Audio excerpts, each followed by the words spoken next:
is a pretty massive English holiday. It is Bonfire Night or Guy Fawkes Day, or if you ever saw the movie V for Vendetta, I think they kind of cover that there, although it's been a long time. But apparently over there, there's a ton of fireworks and bonfires and things, and they don't. It's weird. They don't have a Thanksgiving, as we're all gearing up, as Jason noted yesterday. This is the gear up time for Thanksgiving.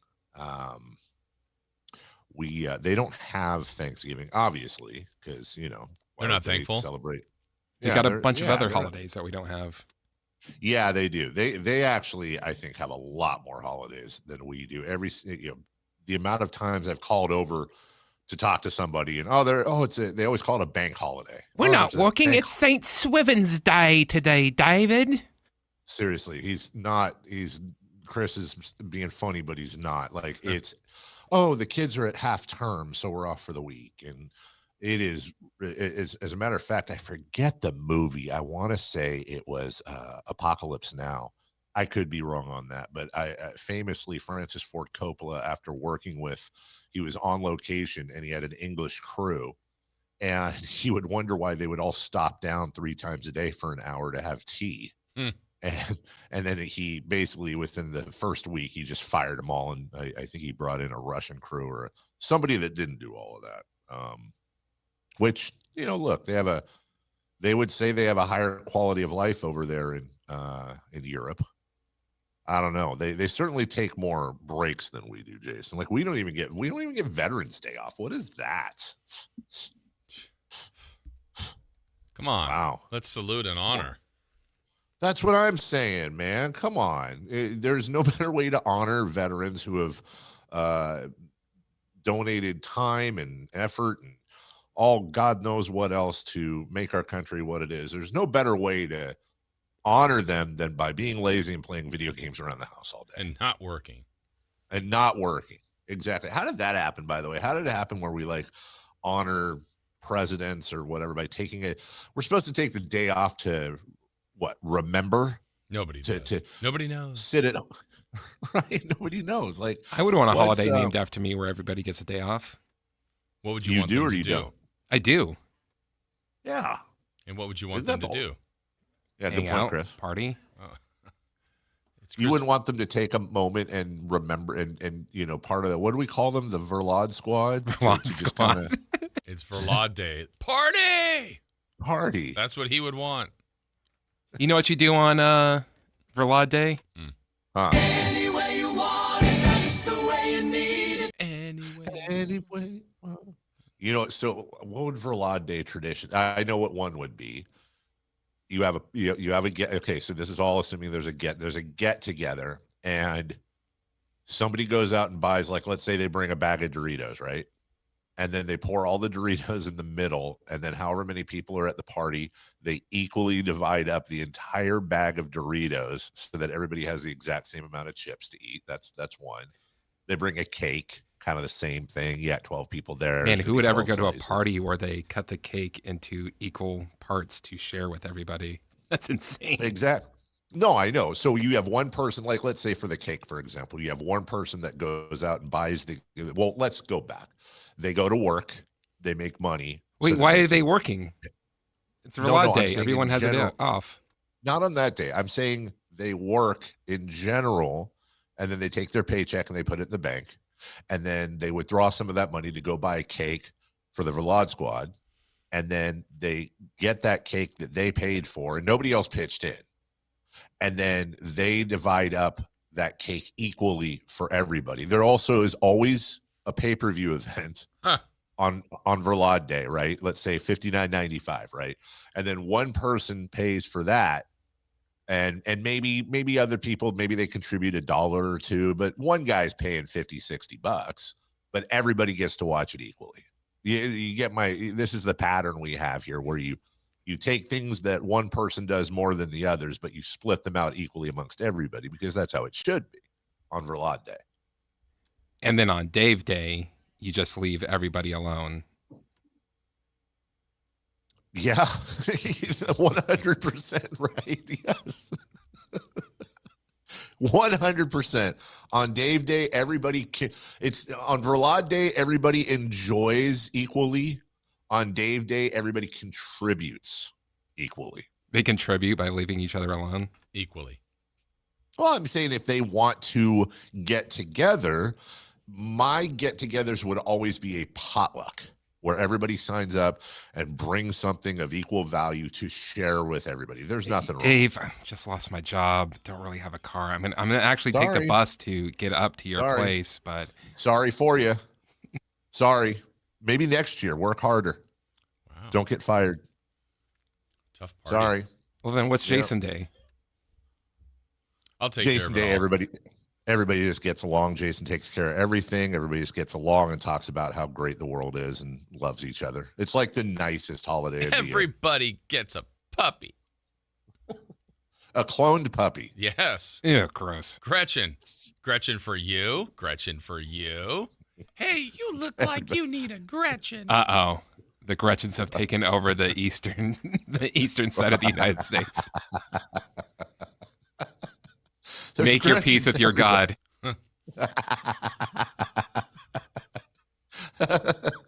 just zombie Gretchens all over the place. One of my favorite comments from yesterday was someone saying, "Hasn't anyone seen Pet Sematary? This is a bad idea." It's not that far off of a comment, by the way. What would be a Sacramento? What if the Kings had a citywide holiday? What would be the traditions we would? I don't even want to go on that. Gather around the beam. We would gather around the beam. And talk about 2000s. Yes. And then everyone dresses like the 2000s. I wouldn't have a problem with that. Although, what would you wear? Is the 2000s far enough away to where if somebody came up dressed like, "Hey, I'm from 2002," would we know? Yeah.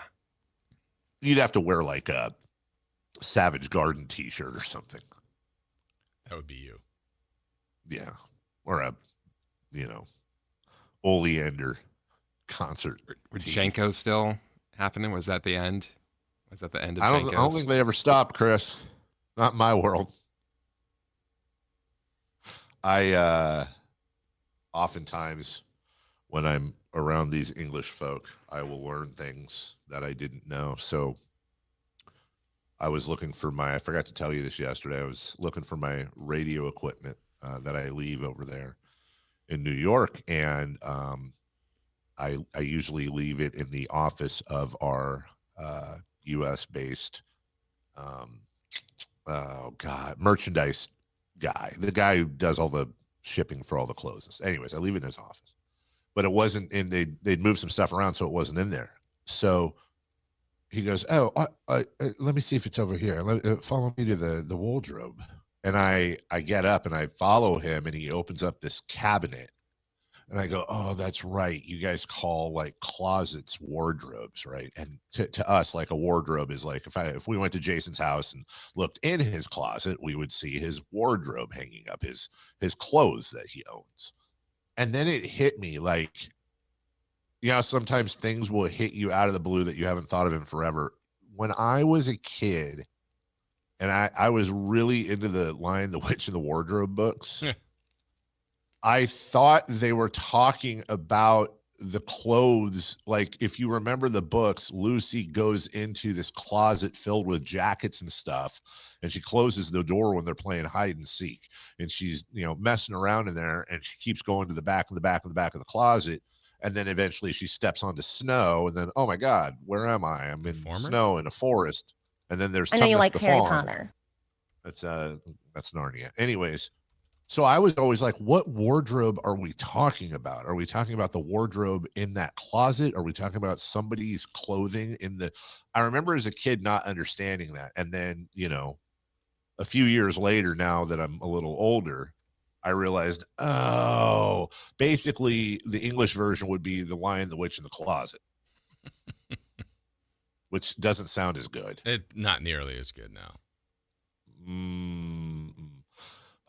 Somebody says that we would call Chris's holiday Verladmas. why wouldn't it be Christmas?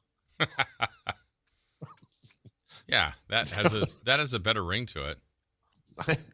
But it's not Chris. And also, can I ask you this? And I'm not trying to open up a can of, potatoes here. I prefer but, Labor Day. You're stupid. Okay. I actually think that's really good for Labor Day.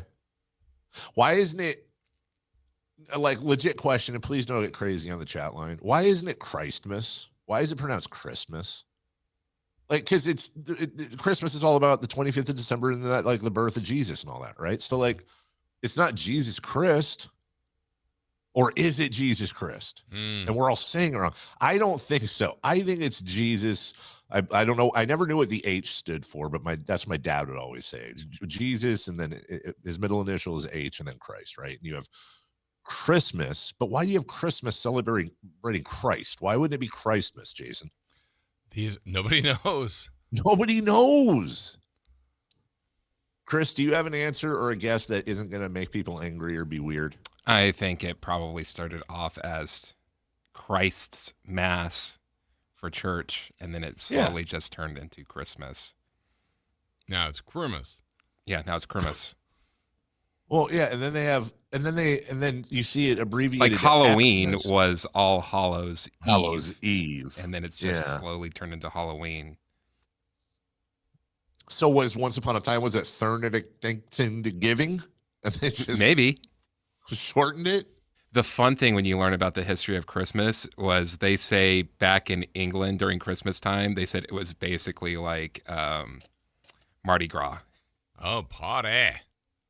Ooh. Where they would just get really drunk and eat everything. And then they would go to rich people's houses and make them give them food, or they would trash the place. Yo, so it was like trick or treat for food? Yes. Because you were hungry? Here's Imagine some turkey. What do you dress up at? Did they dress up as anything? I think they just poor people kept hope to keep their clothes on. Food or treat, sir. You just dressed as a poor, and they hand you a leg of something, mutton. Fragile. That's Italian. Well, and then I was saying earlier, so you see Christmas shortened to Xmas. But isn't the X supposed to represent a cross? But it's not Crossmas. No. And by the way, probably shouldn't use cross when talking about Jesus's birthday. I'm not a religious guy. I'm just saying I feel like that's a common. Spoiler alert. Right, that's what I'm saying. So it's not Crossmas. It's saying Christmas, but it should really be Christmas. And Xmas feels like we're getting X-rated. Right, like that. Yeah, exactly. That sounds like an adult film thing. Like, all right, Xmas is an abbreviation for Christmas that originated in the early church as a way to represent the Greek word for Christ, which is, and I can't read it because it's a bunch of Greek words. Hot frosty. So it would be like the equivalent if it was called Seamus. Seamus? Yeah, because the X represents. Seamus sounds like almost a bad word. It's close. It's closeness. Also, here's another thing. Speaking of Greeks, have you guys ever wondered? Did you guys ever play with Play-Doh as a kid? Sure. Yeah. So you would think it's dough, right, that you play with, but was there something? Were they trying to do a double entendre for Plato, the philosopher, or do you think that's just a coincidence? I think it's just a coincidence. Maybe. Like Play-Doh. Like I guarantee you, more kids know about Play-Doh than Play-Doh. Yes. But I feel like somewhere along there that was acknowledged. Or like Bill and Ted said, like there's no toy for Socrates. Although you could come out with a total clothing line for him called Socrates. It's just shirts and socks with sayings on it. Sock and tees. 2000s era. I'm feeling extra weird today, guys. Extra with an X. No, I'm feeling. Yeah, I guess I'm feeling crosstra weird. Well, that sounds strange. Hope everybody enjoyed a little baby election day yesterday. A little mini election. Mini election update. Mini election.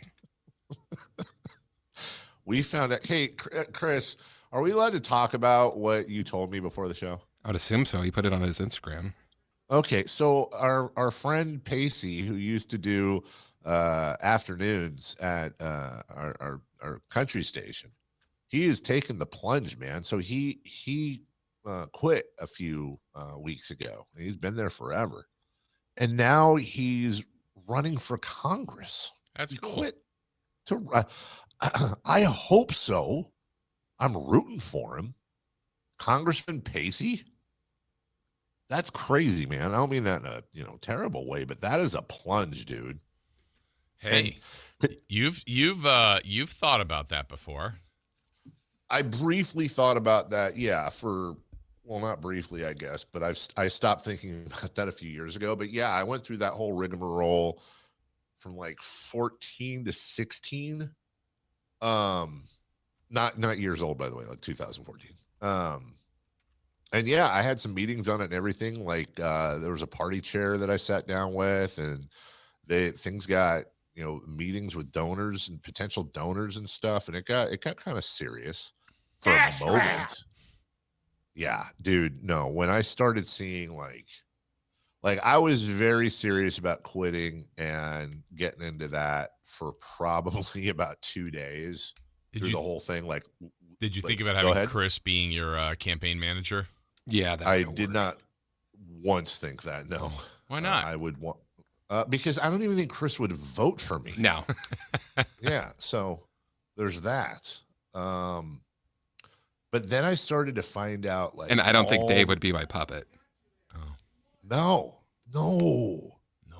So I mean, not unless it was for recreational stuff, like just for fun. Obviously. But then I started like realizing, like they started throwing the numbers out, whether it was a mayoral seat, a congressional seat, or a state Senate seat, right? And the amount of money you have to raise on a constant basis, the amount of dinners and fundraisers and phone calls you have to make on top of all that, and then because I would have had to quit radio. You can't do there's some rule, like it's equal time, like you can't do a media job and run at the same time. Well, let's be honest, if you were doing like something like city council, you just couldn't handle those council meetings. 1,000 trillion%. I mean, honestly, I talked to it was back then. I remember talking to Phil Cerna, who's now leaving here soon. I talked to Daryl Steinberg. I talked to KJ. I talked to Angie Ashby. I talked to as many people I knew that had done that. And obviously I won't say what they said, but after hearing about all the things you needed to do, it's like basically you have to work. It's not even that. I don't mind, honestly, weirdly enough. It's not the work that I didn't like. It's that people basically, like, people don't come set up a meeting at your office or call you and then you pick it up and they're like, hey, just wanted to say, like, things are really awesome. And like, you're doing a great job and our area is amazing. And that's all no, it's only complaints. Right. And then so you got to solve them, but then some you can't, but you're also beholden to the people that not only donated to your campaign, but are going to donate to your campaign. And then if there's a crisis or something, it's your fault and people yell at you a lot. And then you sit in these meetings every week for 4 hours listening to people yell at you, and you can't really yell at them back because, decorum. And then after 2 years of doing your job, you have to start running again. And you don't really ever get anything done, or it's very difficult to get something done because other people who are beholden to their donors are blocking you, and you just have all this red tape and crap. Oh, and by the way, your family is on display. Your kids get, yelled at school. Your wife gets death threats. Yeah, exactly. like I wanted to do that for a lot of my life. I was like, I want to do that. I think it would be amazing, make a difference, and really roll up the sleeves in public service. Like I'm into that community organizing, all that. That's always something I really enjoyed and I love dealing with. But politics today, dude. I don't know why. You know what? Politics and being a referee or umpire for high school sports or little league, like why do people choose to do that? And I have a feeling we're going to get to a point, Jason, where maybe that's why everything sucks now, is because nobody who is sane would ever want to do any of that. And nobody else respects authority, and not even authority, but just people of those positions. Right. No, like here, I'll give you another example. Like again, when I do go over to England, like we have oftentimes we'll have in the offices over there, we'll have like a local counselor or whatever the hell they're called. And they always do when they come in. I'm not even joking. You can look something. We're like there's like this jeweled necklace or like, those Miss America, whatever the hell is they go across their chest that say like Nevada, right? Sash. Yes, thank you. They have these sashes with like gold plates and jewels, and they have to wear this around when they're in public. And it's like, oh, it's Counselor Jason. Hello, meep, cheerio. Meep, cheerio. What am I, the English Roadrunner? But you get my point. Like, there's decorum, and then you go in like the House of Lords, and Lord Verlaud wants to make a point of order. I would like to say the tea in the break room is absolutely way too strong, and that they do their thing. Like, whereas over in America, it's like everyone's just throwing poo. I don't want to get hit with poo. Yeah, I haven't seen that part yet, but I'm sure it's happening somewhere. So good luck, Pacey. With all that said, I understand why you'd leave. No, I would pursue the dream. No chance, dude. That poor bastard. I hope everything works well for him, but I would let me just say this. I hope everything works. He's a great guy. If I lived in his area, I don't even know what his policies are, but I think I'd vote for him because he's a good dude, and I know him enough to know he's a kind-hearted soul. But I would, if you asked me to place money, I would say a year from now, talking to him, I can't imagine he's not like, oh my God, why the hell did I do that? People are terrible, and I don't like it. Well, we'll bring him on 1 year from now and see. Yeah, but then don't we have to like bring his opponent on? Oh no, I guess not. We have the mayor on, right? Like, I guess he just has to. Well, I guess it doesn't matter if he gets elected or not. If he doesn't get elected, we'll be like, hey, it's loser friend. And if he gets elected, it's like, hey, it's our friend, the winner. It's that simple. It's that simple. All right. Well, we don't. Hey, you know what? We don't have a simple show for you today. My goodness, are we packed? Yeah, we are packed. Kings back from the road trip, and they're playing the Golden State Warriors tonight. Kind of. We'll let you know what that means. Precious Achiuwa, the big sneeze, is the newest member of the Sacramento Kings. We'll talk a little bit more about this young man. John Lynch forgot yesterday was the trade deadline, apparently, so we'll not talk about that at all. But we also have Coach Tim Plow, UC Davis. Not the weekend he wanted. So it's been a long time since we talked to him after a loss. We'll talk with him about that. Sean Salisbury, who normally is on yesterday, he's making a Wednesday appearance at 8. Katie Christensen, relax. Let's kick it. He joins us at 9. Don't we have a Katie Christensen sounder as well? Oh my gosh, you're just lame. So yeah, all of that. Sit back, relax. It's Dave, it's Jason, it's Chris Verlaud, and it's the what do we call them? The what are your people? Verlaud Squad. Verlaud Squad, yes. All of you sit back, relax. We got a good show for you to start next. The San Francisco 49ers play on Sactown Sports 1140.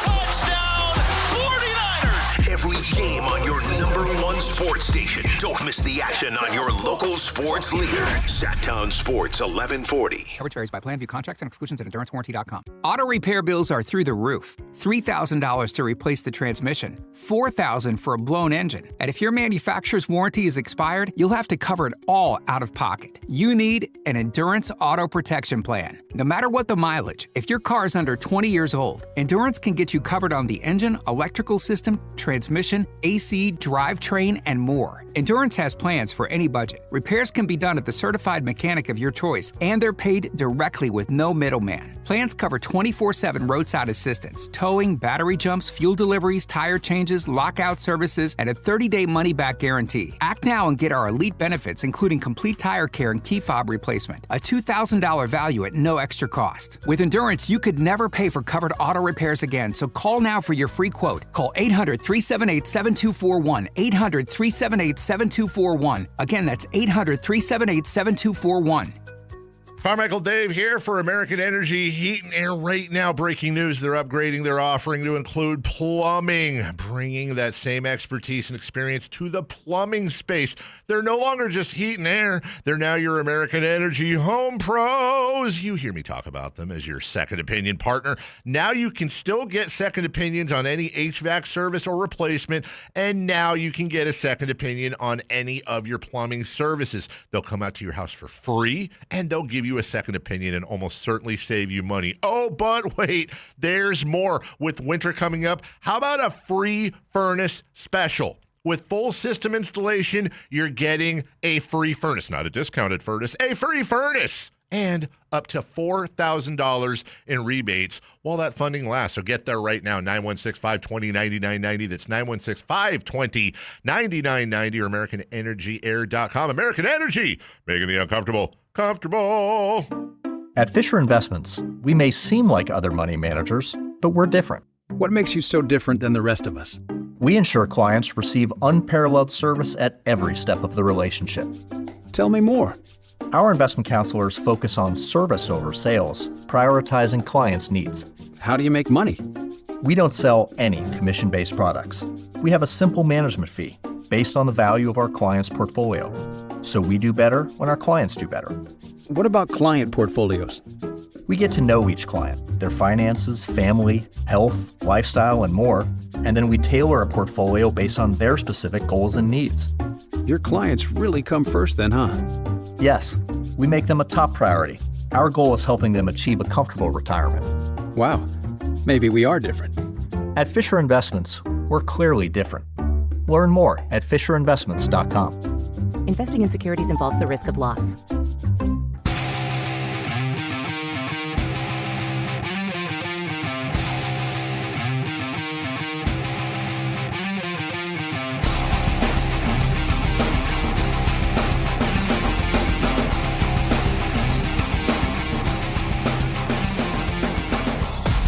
Carmichael Dave Show with Jason Ross. Call or text at 916-339-1140. On Sactown Sports. Should have known better. Welcome back. Sorry, I was typing. The lack of discipline in our chat. I simply bring up a coworker who has quit to run for office. And the next thing you know, I go into the chat and it's roar, bark, bark, bark, bark, bark, bark, bark. And I'm like, guys, can we just seriously? Like, I didn't even say like what party he is. It's just nope. And it is generally the, two same candidates. And I don't even have a problem with it. Like, discussion is discussion. It's fine. It's just, it never go. What is that graphic you see? It's like the big red circle, like the pie chart that talks about like, hey, this is the amount of arguments won on the internet. It never happens. Never lost. Nobody ever win. Right. Nobody wins an argument on the internet. Nobody ever convinces anybody with an email. Just yammering. Which, by the way, there is a soccer media guy in England named Alan Nixon. If you get a chance, look this up. Al Nix. Chris, you'll enjoy this. Huh? Al Nix. Allie Nix, yep. So he got into it with somebody tweeted at him that he was basically getting paid to write these stories for a soccer team over here, which he said, of course you can't. What? You can't say that. So he says to this tweeter, he goes, hey, you have an hour to take that down or there's going to be, legal consequences. And the guy's like, no, I'm not doing that. And then he's like, well, send me DM me your personal information so I can send you a letter from my attorneys. And it's like, I'm not doing that either. And the name of the Twitter account that sent him this, that made this tweet, the name of the Twitter account is South Stand Pies. It represents the pies they sell, and not pies like we think, but like beef and potato pie. Oh, the best like kind. Think of like a Hot Pocket type of thing that they sell in Sunderland. Okay. So this, one of the biggest soccer media people, think of it like if like Adam Schefter got in an argument with some dude named Candlestick Park Seagull. And this went on like all day until somebody made up a fake Candlestick Park Seagull Twitter account and started DMing the guy. And then he posted the DMs, but it was from a fake account. And now he shut down his account. It's the best media meltdown I have ever seen. What's the moral of the story? Don't get in a Twitter argument with a pie. Noted. Also, don't talk politics. Don't even go near there because everyone's just going to yammer at everything. And then MC is going to be like, I thought this was America.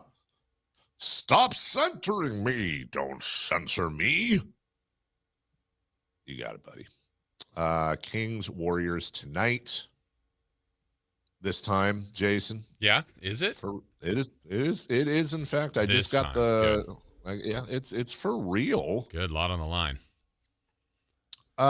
Remember when I said they're playing the Warriors tonight? They are. Kind of. Yeah. They kind of playing the Warriors tonight. Normally we play a game. We're not going to play a game.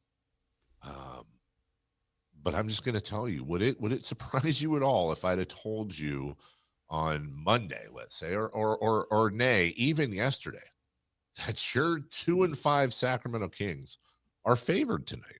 Oh, remember before you said they wouldn't be favored? Yes. However, we always have the caveat, don't we? Barring injury. Well, yeah. So here's the thing tonight. The Sacramento Kings are facing off with most of the Warriors, but they will not be facing off, at least according to Steve Kerr yesterday. Mm-hmm. They will not be facing off against Steph Curry. They will almost certainly not be facing off against Jimmy Butler. And they may very well, the term was, quote, iffy, not be facing off against Draymond Green. Wow. Thus, Sacramento is favored by 2.5. Okay. So Warriors fans, if you're listening, there's no need to go tonight. Yeah. I would stay home, maybe sell your tickets if you can. So this will be the 8th game of the year, correct? And they will have played without LeBron and Luka. They will have played without Chet and Jalen Williams. They're now potentially facing the Warriors without Steph and Draymond and maybe Jimmy Butler. Sunday, maybe no Anthony Edwards. Next week when they play Atlanta, no Trae Young. Huh. Are the Kings getting all the breaks this year? Stay healthy, even though we never seem to include, and I know he's not the same player, but Keegan Murray has not been playing. No, and look, and I love Keegan. And I know, I it's have not high the hopes same. for Keegan. I defend him all the time. But yeah, it's like But it's an important piece to this team, in fairness. It is an important piece. Well, actually. No, look, you can make an argument that the Kings are so bad that Keegan Murray is as important of a piece to the Kings as Jimmy Butler is to the Warriors. And that doesn't mean that Keegan is as good as Jimmy Butler. It means look at the teams that the Warriors can, let's put it this way. I think the Warriors can afford to miss Jimmy Butler more than the Kings can afford to miss Keegan Murray. That makes sense? Yeah. So now I know when I said just now that Steph is out, Jimmy is probably out with a back issue. And Draymond Green may be out. I wonder if there were any Kings fans listening that had any reaction other than, oh God, we're definitely losing tonight. Like we're cooked. So again, I'm sure there are. I know there are. What's a funny thing to say is to read that statement and say those three guys potentially all could be out. And I think people would immediately go, oh, we're cooked. Versus if you said they were all playing, I don't think people are saying the Kings are winning, but like it just is like, all right, let's go. Right? Like it's like, hey, they're at their best and they're favored. They're a better team than the Kings, but it's at home. Let's see what can happen. But it's like those guys are out, and then everybody just immediately thinks the worst for some reason. Well, it does seem like, and maybe this is just recency bias, but it just seems like there have been many times where other teams have been missing their best player or, well, I mean, you said it, like Luka and LeBron were out, like that type of thing. But I think there is actually a real psychology behind it. And I'm not talking about for the fans, but why the fans think this way. I think there's actually a logic behind it. If, let's say, Steph and Draymond and Jimmy Butler are all missing tonight, that means that whoever's behind them is going to step up. And Absolutely. That's their opportunity to step up, I should say. And let's just be honest. I'm not trying to be mean here, but I think especially when you're a dynastic team like the Warriors, you've got multiple championships between those three guys. Two guys plus Jimmy. And you're used to playing late into, May and maybe even June. Sometimes it's not easy to get fired up for a November 4th, 5th, 6th game against Sacramento. And Sacramento gets fired up because they're playing the Warriors. The fans get fired up. And then maybe Steph and Draymond and Jimmy are like, but now all of a sudden it's like Brandon Pajemski and the Warriors take on our Buddy Hield revenge game. Yeah. I'm sitting here right now thinking, God, Buddy Hield over under tonight, like 24.5 points. Like you just know it's going to happen. Well, like last night, the Warriors played with those guys, kind of. I mean, Draymond, he did play a lot. He played 33 minutes. Jimmy Butler only played 14. They each scored 2 points last night in their win. Now, Moody, I think, had 20-something. Buddy was good. Pajemski had his double figures. Quentin Post had double figures. So they have other guys already that do this.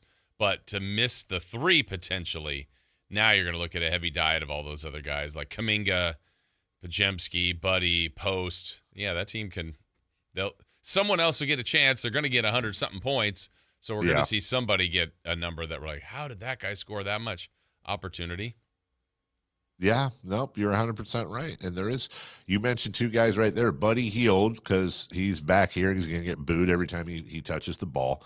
Pajemski is capable of doing all kinds of fun stuff. Moses Moody had 24 points last night.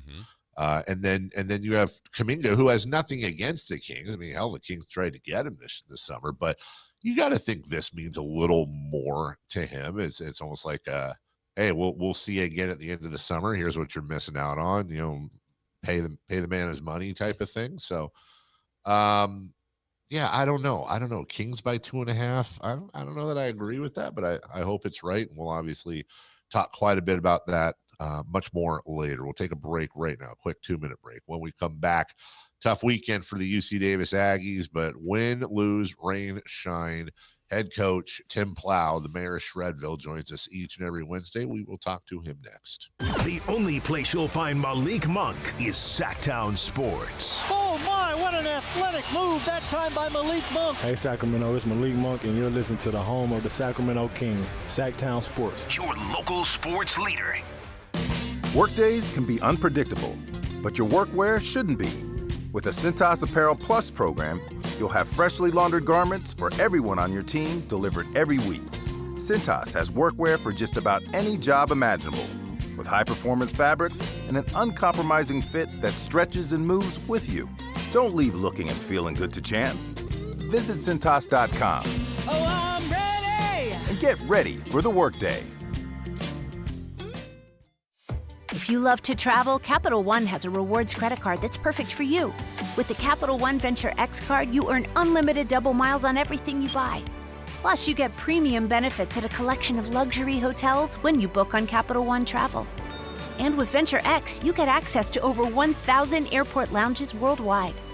Open up a world of travel possibilities with the Capital One Venture X card. What's in your wallet? Terms apply. Lounge access is subject to change. See CapitalOne.com for details. At Bank of America, we asked our people, how do you take ownership of your career? I'm able to grow my way by putting the priorities that I have for my career first. I thrive on being a leader who's behind the team, not in front of the team. Every few years, I'm being re-energized because I get to do something different and learn something new. See how our teammates are growing in their careers at bankofamerica.com/great place to work. What would you like the power to do? Bank of America, proud to be an equal opportunity employer. The holidays are here, full of joy, family, friends, and yes, a little hustle and bustle. That's why you need Aleve. Between cooking, shopping, and all those extra errands, aches and pains can sneak in.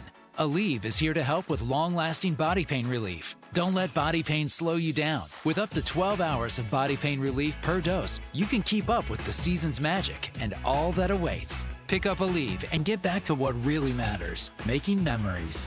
Use as directed.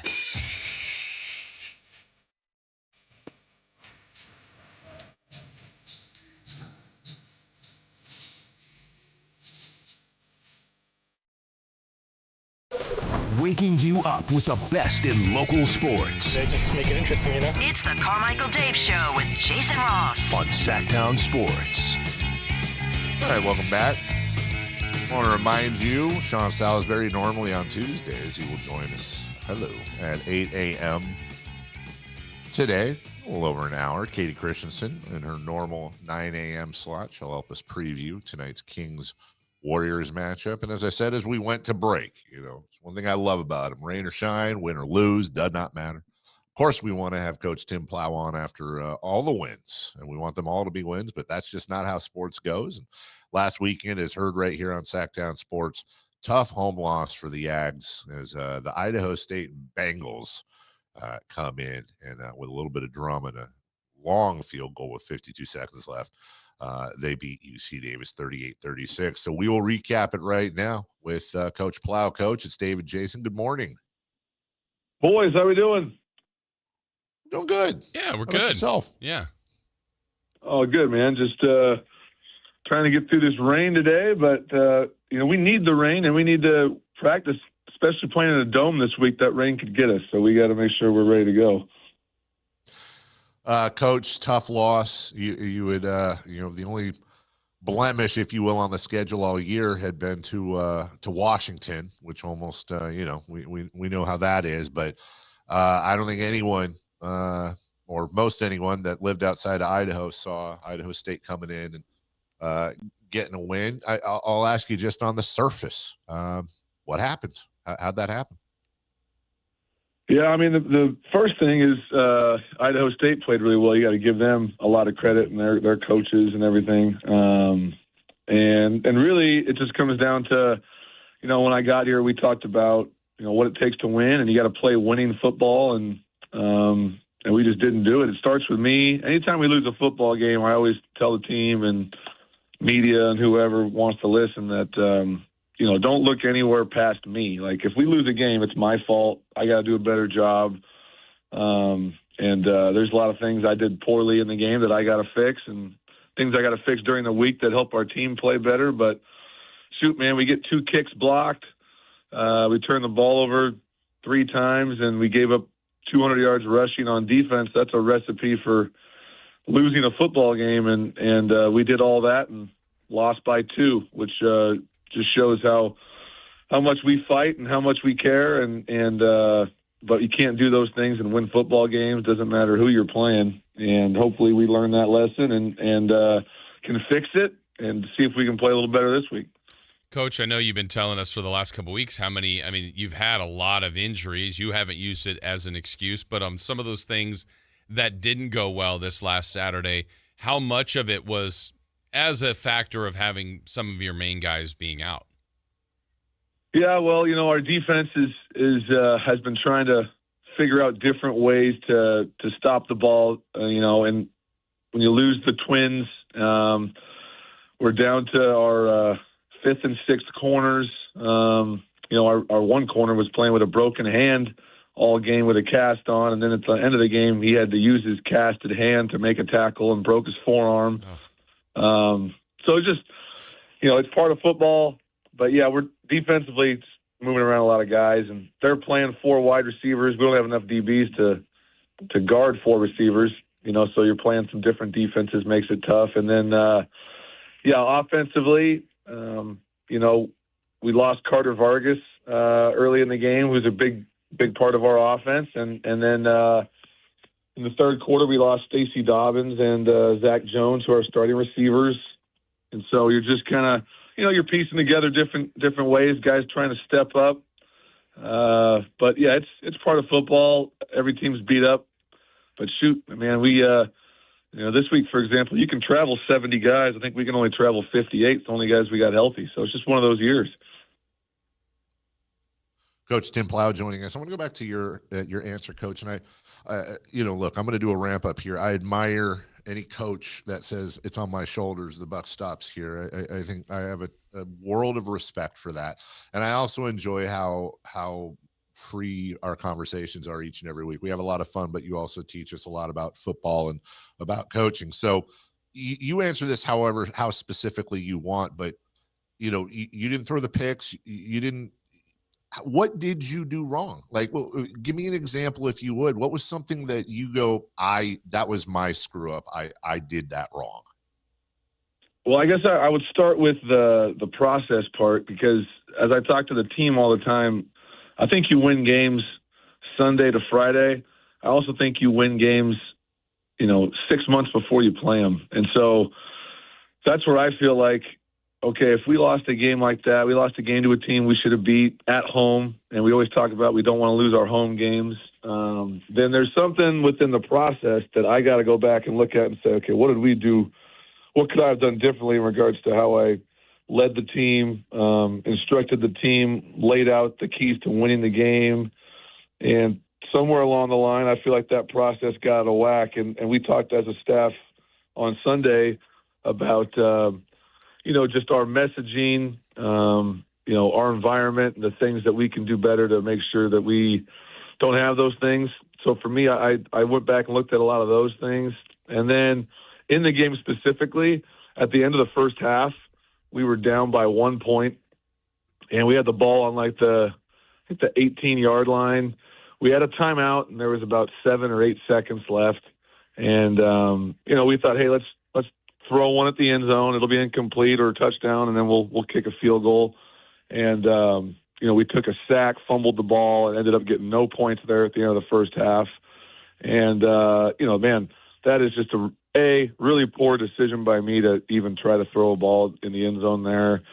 And B, hey, we got a young quarterback. Let's not put this guy in that position. And, hey, have we really practiced that situation and gone over it? So that's my fault. Late in the game, we had the ball inside the 5-yard line. We had a 4th and goal, and we called a play, and we added a shift and motion to it because we had run the play early in the game for a touchdown.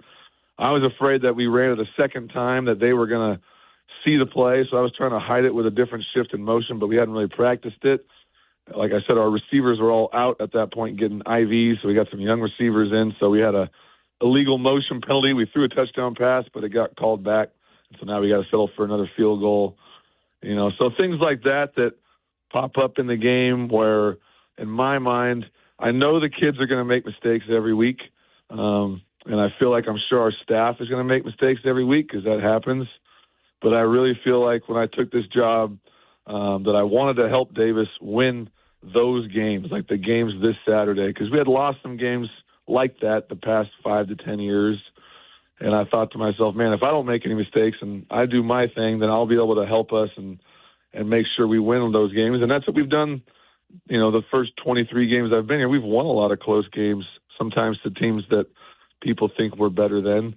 And I attributed that to, me doing a good job of making sure I'm making good decisions.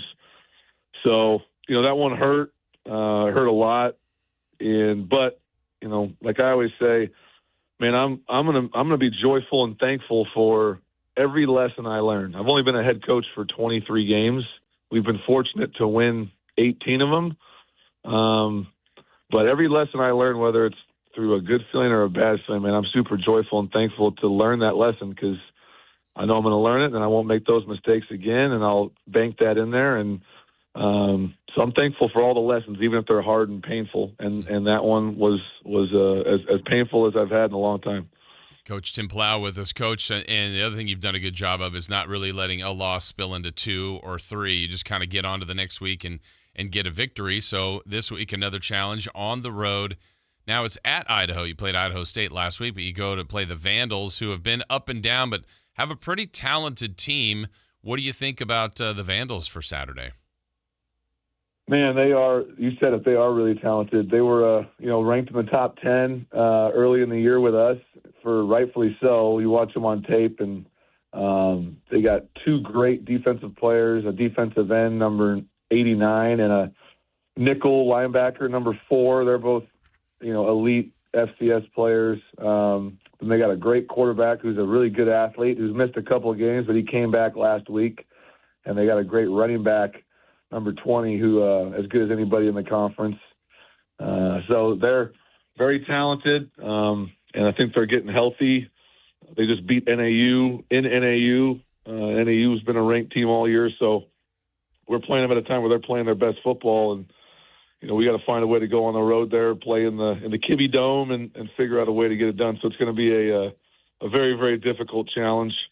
But I think for us, especially, it's about us playing our best football and fixing the things that we want to fix, and playing together as a team, and whatever guys are healthy and ready to go, coming together and figuring out a way to get it done. So hopefully we can do it.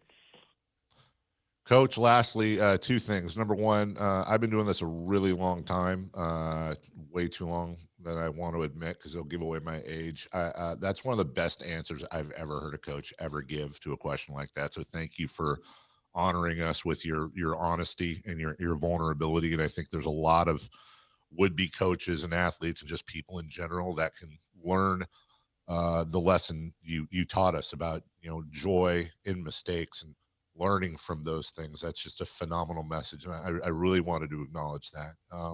Secondly, I normally will let you know something about your next opponent, but based on what happened last weekend, and also the fact that I'm just going to be honest, I know it's kind of famous. I don't like the Kibbe Dome. I don't like the way it looks. I don't like the attitude. I don't like the atmosphere. I look at it and I'm looking at a picture of the Kibbe Dome right now, and I've watched games in there before. It just kind of pisses me off. I just am not a fan of the Kibbe Dome. And I know there's a lot of people out there that feel the same way I do, that are very anti-Kibbe Dome. So rinse off everything from last week, as I know you will. Get up there and just embarrass. Just embarrass them. Just make them never ever want to ever play us again. That's what I say, Coach. Well, I'll tell you this. First off, thank you for the kind words, and I appreciate the weekly therapy sessions I get to have with you guys every Wednesday morning. It does help. Man, we talk about detaching from results and just finding joy every day, and sometimes it's easier to do that when you lose. You can detach from a result, but man, I'm glad our team's going through this. It's been a tough year, and you can really reveal who we are as a team, And I always say to the guys that, man, don't pray for the storms to end, right? Like, be thankful for the storms, because it's going to reveal who we are, and this week hopefully it does. As for the Kibbe Dome, I haven't been there. But, man, I'm looking forward to taking care of that for you and anybody else that has Kibbe Dome issues. I'll see if we can get that done for the Aggie faithful. So I appreciate you guys. Yep. Screw the Vandals. That's Coach Tim Plow. Thanks, Coach. Each and every giving us life lessons, and also breaking down some football as well. He's an excellent leader of young men, and we're proud to have him in the community. Coach, go get him. We'll talk to you next week. Thank you. Boys, let's find some joy in that Kibby Dome this week, all right? We'll see you. You got it. Take care. That is that is Coach Tim Plow. Seriously, we got to break. Jason, that what an answer. Seriously, Absolutely. I was just like, oh, maybe he did this. The whole thing, he went into, you could tell he wasn't just doing it. I knew he wasn't. He wasn't just doing the whole, it's my fault, buck stops here. You can tell that it haunted him. And I'll bet you he could have spent another half hour just laying out things that he had issues with himself. And what a great lesson to learn. And that's the type of guy you want leading these young folk, the ones that can grade themselves like he did. Well, it's such a reminder, too, of how many elements go involved in winning a game. And like you said, you brought it up perfectly. Hey, you didn't throw the picks. You didn't have the holding call. You didn't miss an assignment. But he's going to say, look, I called a play that didn't put our guys in the best spot. I should not have done. I mean, there's always going to be reflection. And then whether it's in the immediacy of the game to, hey, we didn't practice that before, or 6 months ago, we should have put this play in. It's just the detail is incredible what you need to do to be successful. We will take a break. Frankie or Brendan or Chris or whoever's listening that does the videos, I would really love for that answer to be put out there. I know it's not news breaking, but I think that's a great clip to put out there. We'll take a break. When we come back, 3 for Madness. The UFC is now working with the FBI. What's going on there? I have thoughts. Who won the NFL trade deadline, and what could the Sacramento Kings learn from the NFL trade deadline? Hour number 2 coming up right after this. Download the Sactown Sports app. Sacramento sports in your pocket. This is Sactown Sports 1140. This is the story of the one. As a safety manager at a manufacturing plant, he does everything he can to keep his coworkers safe. From finding ways to reduce risks to keeping safety supplies in stock. And for that, he relies on Grainger. Grainger offers a broad range of quality products and next-day delivery, so he can always play it safe. Call 1-800-GRAINGER, click Grainger.com, or just stop by. Grainger, for the ones who get it done. At Valley Strong Credit Union, we know that local businesses are the backbone of the Central Valley, investing in our neighborhoods, boosting the economy, making the Valley stronger. But when it comes to their finances, where can they turn? A big bank that just sees another number? That's not good enough. Valley businesses deserve Valley support for payroll, credit, cash flow, and everything in between. Valley Business is Valley Strong. Learn how our cash management services can support your business at valleystrong.com. Capital Casino, Sacramento's #1 poker room with primetime football. It's back. Capital Casino is giving away $500 per game in high-hand bonuses for every Sunday, Monday, and Thursday night primetime game. Offering the best food, best service, and the best action with the most variety of games in the region and conveniently located at 411 North 16th Street in downtown Sacramento. For more information, log on to capital-casino.com and please gamble responsibly. 1-800-GAMBLER. If you're 55 or older and into that whole saving money thing, T-Mobile has an exclusive phone and internet bundle just for you. Right now, get 2 unlimited phone lines plus 5G home internet for just $30 each per month with autopay, plus taxes and fees. And with 5G home internet, setup is easy with just 1 cord and no technician needed, which is great if you're also into that whole keeping it simple thing. Switch now and experience the best mobile network in the U.S. Visit your local store to start saving. T-Mobile, it's better over here. Based on analysis by Ookla of speed test intelligence data Q4 2024 to Q1 2025, Ookla trademarks used under license. Unlimited on our network. Customers on voice plan may notice speeds lower than other customers and further reduction if using more than 50 gigs a month due to data prioritization. Video streams and SD on this plan. Home internet pricing after $20 in monthly bill credit plus $5 per line without autopay. Debit or bank account required. See 5G device coverage and access details at tmobile.com. At Fisher Investments, we may seem like other money managers, but we're different. What makes you so different than the rest of us? We ensure clients receive unparalleled service at every step of the relationship. Tell me more. Our investment counselors focus on service over sales, prioritizing clients' needs. How do you make money? We don't sell any commission-based products. We have a simple management fee based on the value of our clients' portfolio. So we do better when our clients do better.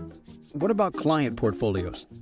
We get to know each client, their finances, family, health, lifestyle, and more, and then we tailor a portfolio based on their specific goals and needs. Your clients really come first then, huh? Yes, we make them a top priority. Our goal is helping them achieve a comfortable retirement. Wow, maybe we are different. At Fisher Investments, we're clearly different. Learn more at FisherInvestments.com. Investing in securities involves the risk of loss. KHD1 Sacramento, KYMX HD3 Sacramento. From the Power Business Technology Toshiba Studios. Sactown Sports 1140. 3 questions, 3 answers. It's 3 for Madness on the Carmichael Dave Show with Jason Ross. Here's question 1. All right. Our thanks to Coach Tim Plow. Jason and I were talking on the air. We were talking off today too about. I love that. I love accountability, dude. I really do. And truthfully, I did not watch the game. And even if I did, odds are I'm too stupid to pick up on whether or not Coach Plow, did those things. I mean, I'm not saying he's lying. I'm just saying I wouldn't have picked up on, that. But again, here's Jeff on the text line. Man, my football coaches only yelled and screamed and made us run laps. What a great coach Tim Plow is.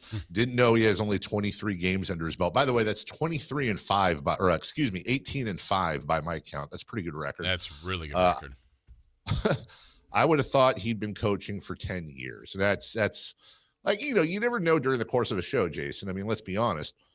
Love talking to Coach Plow. Chris, they're yelling about the YouTube, by the way. Love talking to Coach Plow. But I don't expect to get like breaking news or this or that. A lot of times it's just, 3 buddies talking about the football game. But every once in a while you get a nugget that I think really ties into a lot of things. Like, yeah, UC Davis is a smaller college football school in Northern California, and a school that's known, for agriculture and stuff. Like, I get it, but that's something I wish every young coach and every parent sending a kid somewhere, maybe that's part of the reason, he's 18-5 is when you go into somebody's living room and having gone through this in a completely different way, but I know a lot of people are listening right now sending kids to school. Like, I didn't have like the director of trumpets coming into our living room being like, Avery's really gonna but like for people that are sending their child to go play a sport and have that pressure and the losing and the everything that goes with it. It really drives home the things we don't think about. We see Fred Smith, linebacker for Alabama, and wow, he's really good. We don't think about Fred Smith's 19, and a year ago he was staying at his mom and dad's, and now he's in this massive program. And if he does something wrong, he's getting death threats or whatever. And social, I don't think we spend a lot of time thinking about that. So when you have a coach coming off of a loss that they can absolutely recover from, and not just say like, he could have very easily, Jason, said like, yeah, I just, when I asked it, yeah, I just, some bad play calls, maybe some substitute. That's what honestly, that's what I expected him to say. And dude was like, well, on 3rd and 10, I did this, and then I didn't do this, and then we didn't practice for this, and just the whole philosophy. I don't know, man, I'm not trying to make too much of it. That really blew me away. Yeah, it was refreshing to hear. I think it was very honest, and reflective, and yeah, I appreciated it. Yeah. Thank you to Coach Plow for, like I said to him, we talked about being that vulnerable and really letting us know the inside of the game. All right. Question 1, please. The UFC is working with the FBI over suspicious fight recently. Do you think this is the tip of the iceberg?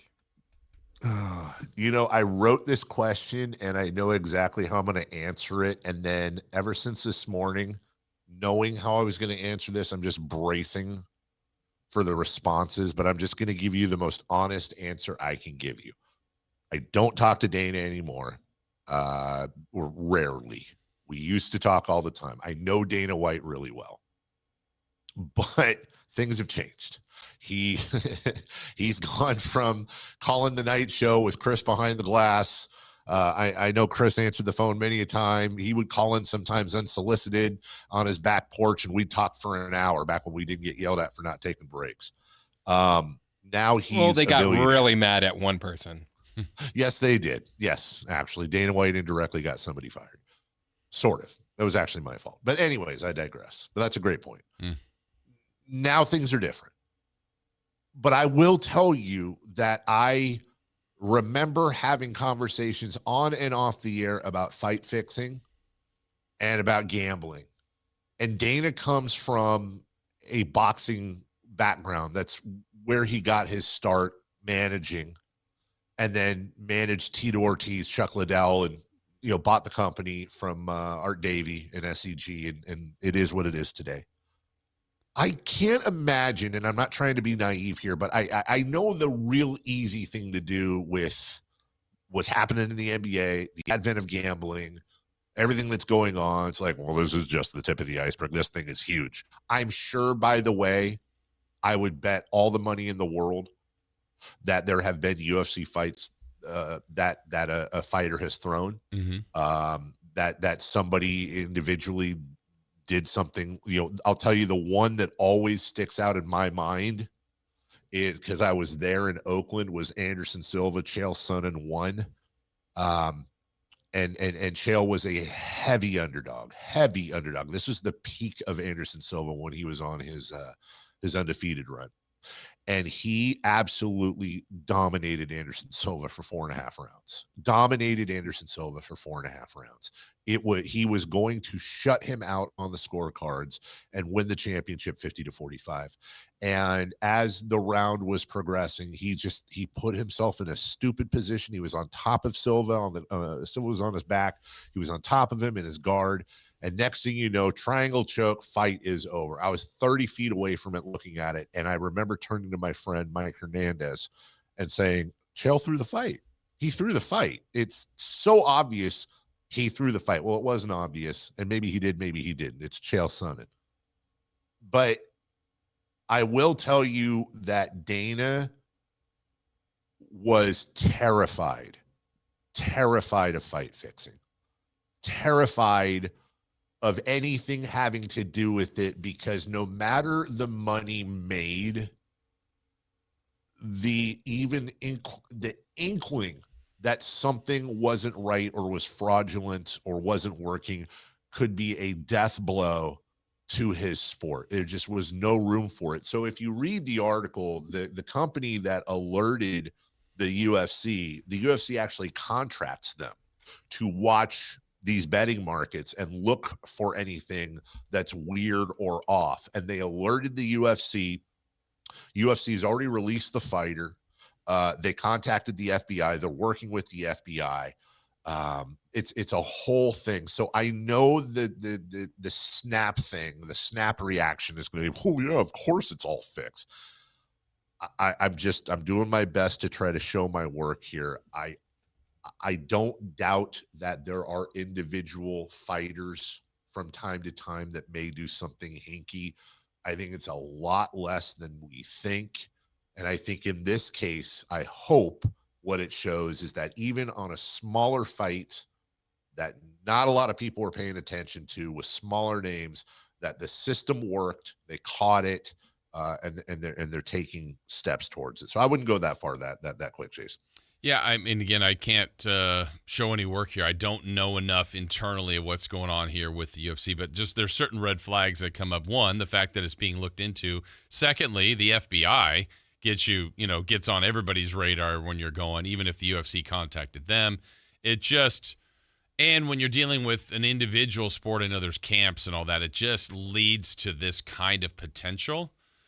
So I don't even know if it's the tip of the iceberg, but certainly for them to be looking into some things UFC related and fights, it raises a lot of concerns, that's for sure. And I know they're going to do their best to get every bit of information they can, because you want to squash that so you can go forward. But if this is the tip of the iceberg, then that's kind of scary if there's a lot more underbelly here. Mm-hmm.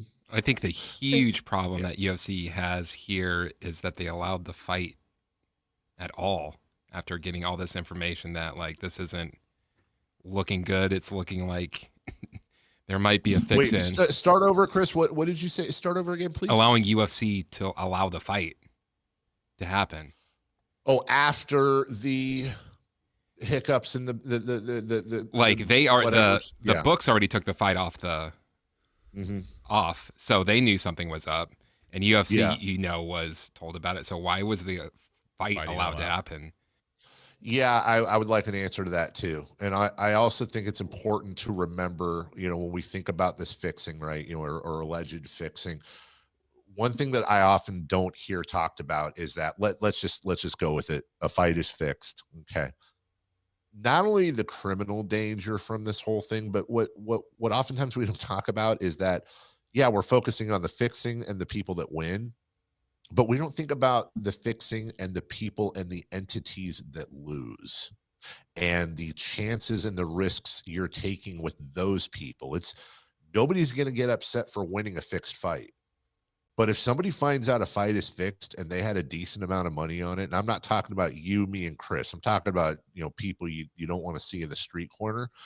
You're not just risking criminality and jail and your sport. You're risking a lot more when the wrong person bets on the fixed fight, and they're not just going to walk away and forget about it. You lose fair and square, that's one thing. You lose to a fixed fight, you're setting yourself up for a lot of really bad things. So we'll continue to cover it. I hope I'm right about this. Of course, I don't want to see that, but it'll be very, very interesting to continue on this and see what happens. Number 2, please. Question 2.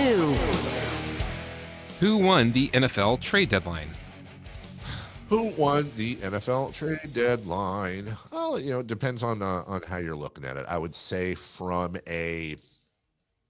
just a talent acquisition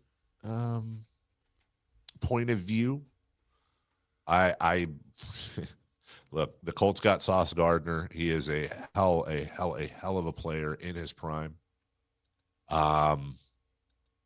Dallas getting Quinnen Williams. Quinnen Williams is a hell of a player too. I mean, again, I'm not talking about what everybody gave up. I'm just saying these teams got better. And also, by the way, I don't mind. I think the Jacoby Myers acquisition by the Jacksonville Jaguars, especially considering how tenuous their playoff spot is very, very interesting. But I think from a player acquisition standpoint, I would say probably the Colts based on where they are, Jason. But I think the winners, and we'll get into this a little bit next, I think the clear-cut winner of the trade deadline was the New York Jets. Yeah, so I guess my immediate reaction would be just an individual, would be Sauce Gardner, leaving the Jets that have just been awful, and a lot of people think highly of him. He's going to the Colts. I don't know that I think the Colts were Sauce Gardner away from getting through the AFC, but they're going to give that a try, and I think that's a good thing to do. I was expecting more, to be honest, in the trade deadline, just across the league, and there still was some significant movement, but just not as many deals. There might be a smaller, subtle move by the Seahawks adding some receiver depth, but it'd probably be Sauce Gardner for me. Okay. Question 3, please. Question 3. Should the Kings learn from the New York Jets? Before we continue, I want to read this text we just got from the 916. First, some context. Female listener, 5th grade teacher. If you post a clip of that interview with Coach Plow, I'll repost it everywhere and share it to be used in every teacher, with every teacher for how to approach our own practice. UC Davis should send that to the parents of every player on that team and invite them to tune in every week to hear your conversations. That's a really nice text. Thank you. And again, thanks to Coach Plow, and also thank you to teachers everywhere who I have a love affair with, who do some amazing, amazing things. What could the Kings learn? Well, I think they could learn. I don't know, Jason. I have no way of knowing what the Jets are going to do with their haul yesterday. But they shipped off Quinnen Williams and they shipped off Sauce Gardner, 2 Pro Bowl players, and they got 3 first-round picks, a second-round pick, and 2 young players. In addition to that, they also freed up, I don't have it in front of me, But I know Quinn Williams was already making a ton of money, and they just signed Sauce Gardner to a huge deal, I believe, last summer. So this is where the modern day world of sports collides with, our natural instincts to be a fan and just, hey, I see team. I want team to do well. I want team to win. I want team to have good players. I want team to be exciting. Those are the basic tenets of being a sports fan. There's nothing wrong with that. We should all want that. Unfortunately, though, that's just not how modern day sports generally works. 2 + 2 doesn't always equal 4. The Jets gave up 2 Pro Bowl players that are in their prime. Sauce Gardner just beginning his. They got absolutely worse yesterday, and they're already 1-7, 1-8. They got worse. There's no doubt about it. The Jets got worse, but they also took a look at the team and with intelligence and discipline went, we're not going anywhere this year. We're probably not going anywhere next year, but this is the NFL, which stands for not for long, either good or bad. And so these players that are, how much are they helping us? They're so good. We're 1-7. That's how good they are. That's how good our team is. This is the Max Crosby argument I make all the time. So here's what we're going to do. Even if we start our rebuild now, odds are they're not, at least one of them won't fit our timeline. We're going to reload. And not only are we going to have the opportunity to get more Pro Bowl players with highly placed picks, we also could flip a first-round pick or 2 for even more depth and darts in the draft. Those players will now be on rookie contracts for 4 or 5 years. And we just freed up, I don't even know, but again, I don't have it in front of me, Jason, but I'm imagining it somewhere around 50 to 60 million a year to do all kinds of things with. And that's what we talk about. You can get so much better by being worse if you just look at the long-term play and not sit there if you're the Jets and go, well, we're going to hoard all these players and this and that. And, okay, great, cool. So you're going to finish 3-14 instead of, by the way, Jason, that also makes them worse and increases their odds of getting the number 1, number 2, or number 3 pick in the NFL draft. So for me, it's an excellent strategy. We'll see Cotton how it works out for you. Yeah, I think after those Jets made those deals, they are hoping to now, in the future, find the next Sauce Gardner, the next Quinnen Williams. They already have them now, but they came to the realization that even with those 2 very good players, they didn't have enough to be a very good team. So I think the Kings, what they could learn from that is look at it and go, have we developed enough of our roster to be assets to the rest of the league? And I think they have. I mean, I think there are people that would be intrigued in DeRozan and Levine and Monk and like whoever you're looking to move. And then I think we talked about this yesterday, Dave, if in fact when the Kings get to that spot, they either need to get cap and contract relief, draft assets, younger, like those are the areas they need to be targeting. And in the short term, you're right. It probably will cost them one, talent and maybe some victories. Yep. But in the end, if that helps, so it doesn't have to be this full dramatic selling of everybody. But I think when you start doing that, I think you just have to keep thinking, are we making the team better financially as far as cap freedom, draft assets, and younger? And I think if they're kind of thinking under that lens, which right now they don't have great cap freedom, they are an older team, and they have okay on the draft assets, but I think they can acquire more. So I think that's what they need to attack this like. That's 100% right. Going to the text line here too. Tom says, love me some Jets talk, but this is not applicable to the Kings. Totally different sports landscape. Only 2 rounds of the draft in the NBA. I understand what Tom's saying. I do. 2 rounds versus 7 rounds. And, in the NFL, it is very common to get a 4th or 5th rounder that's an everyday starter the following year. Imagine a 2nd rounder being an everyday starter in the NBA. That barely happens. But here's where I'll part ways with Tom on this. There are applications to it because it's a philosophy. We've talked ad nauseum about Oklahoma City and what they've done, and I can include the Spurs in this as well. And they're just at a different phase of everything. But the Thunder, again, go and look at their draft history. It doesn't jump out of the water at you. And some of the picks they've made, like Chet Holmgren, well, they had the number 2 pick in the draft. And there he was. Then you have guys like AJ Mitchell, who he was a second rounder. Jalen Williams, that was a great pick. So was Jalen Williams. That was a great pick too. But what Oklahoma City did is they just gathered assets. They kept their payroll low.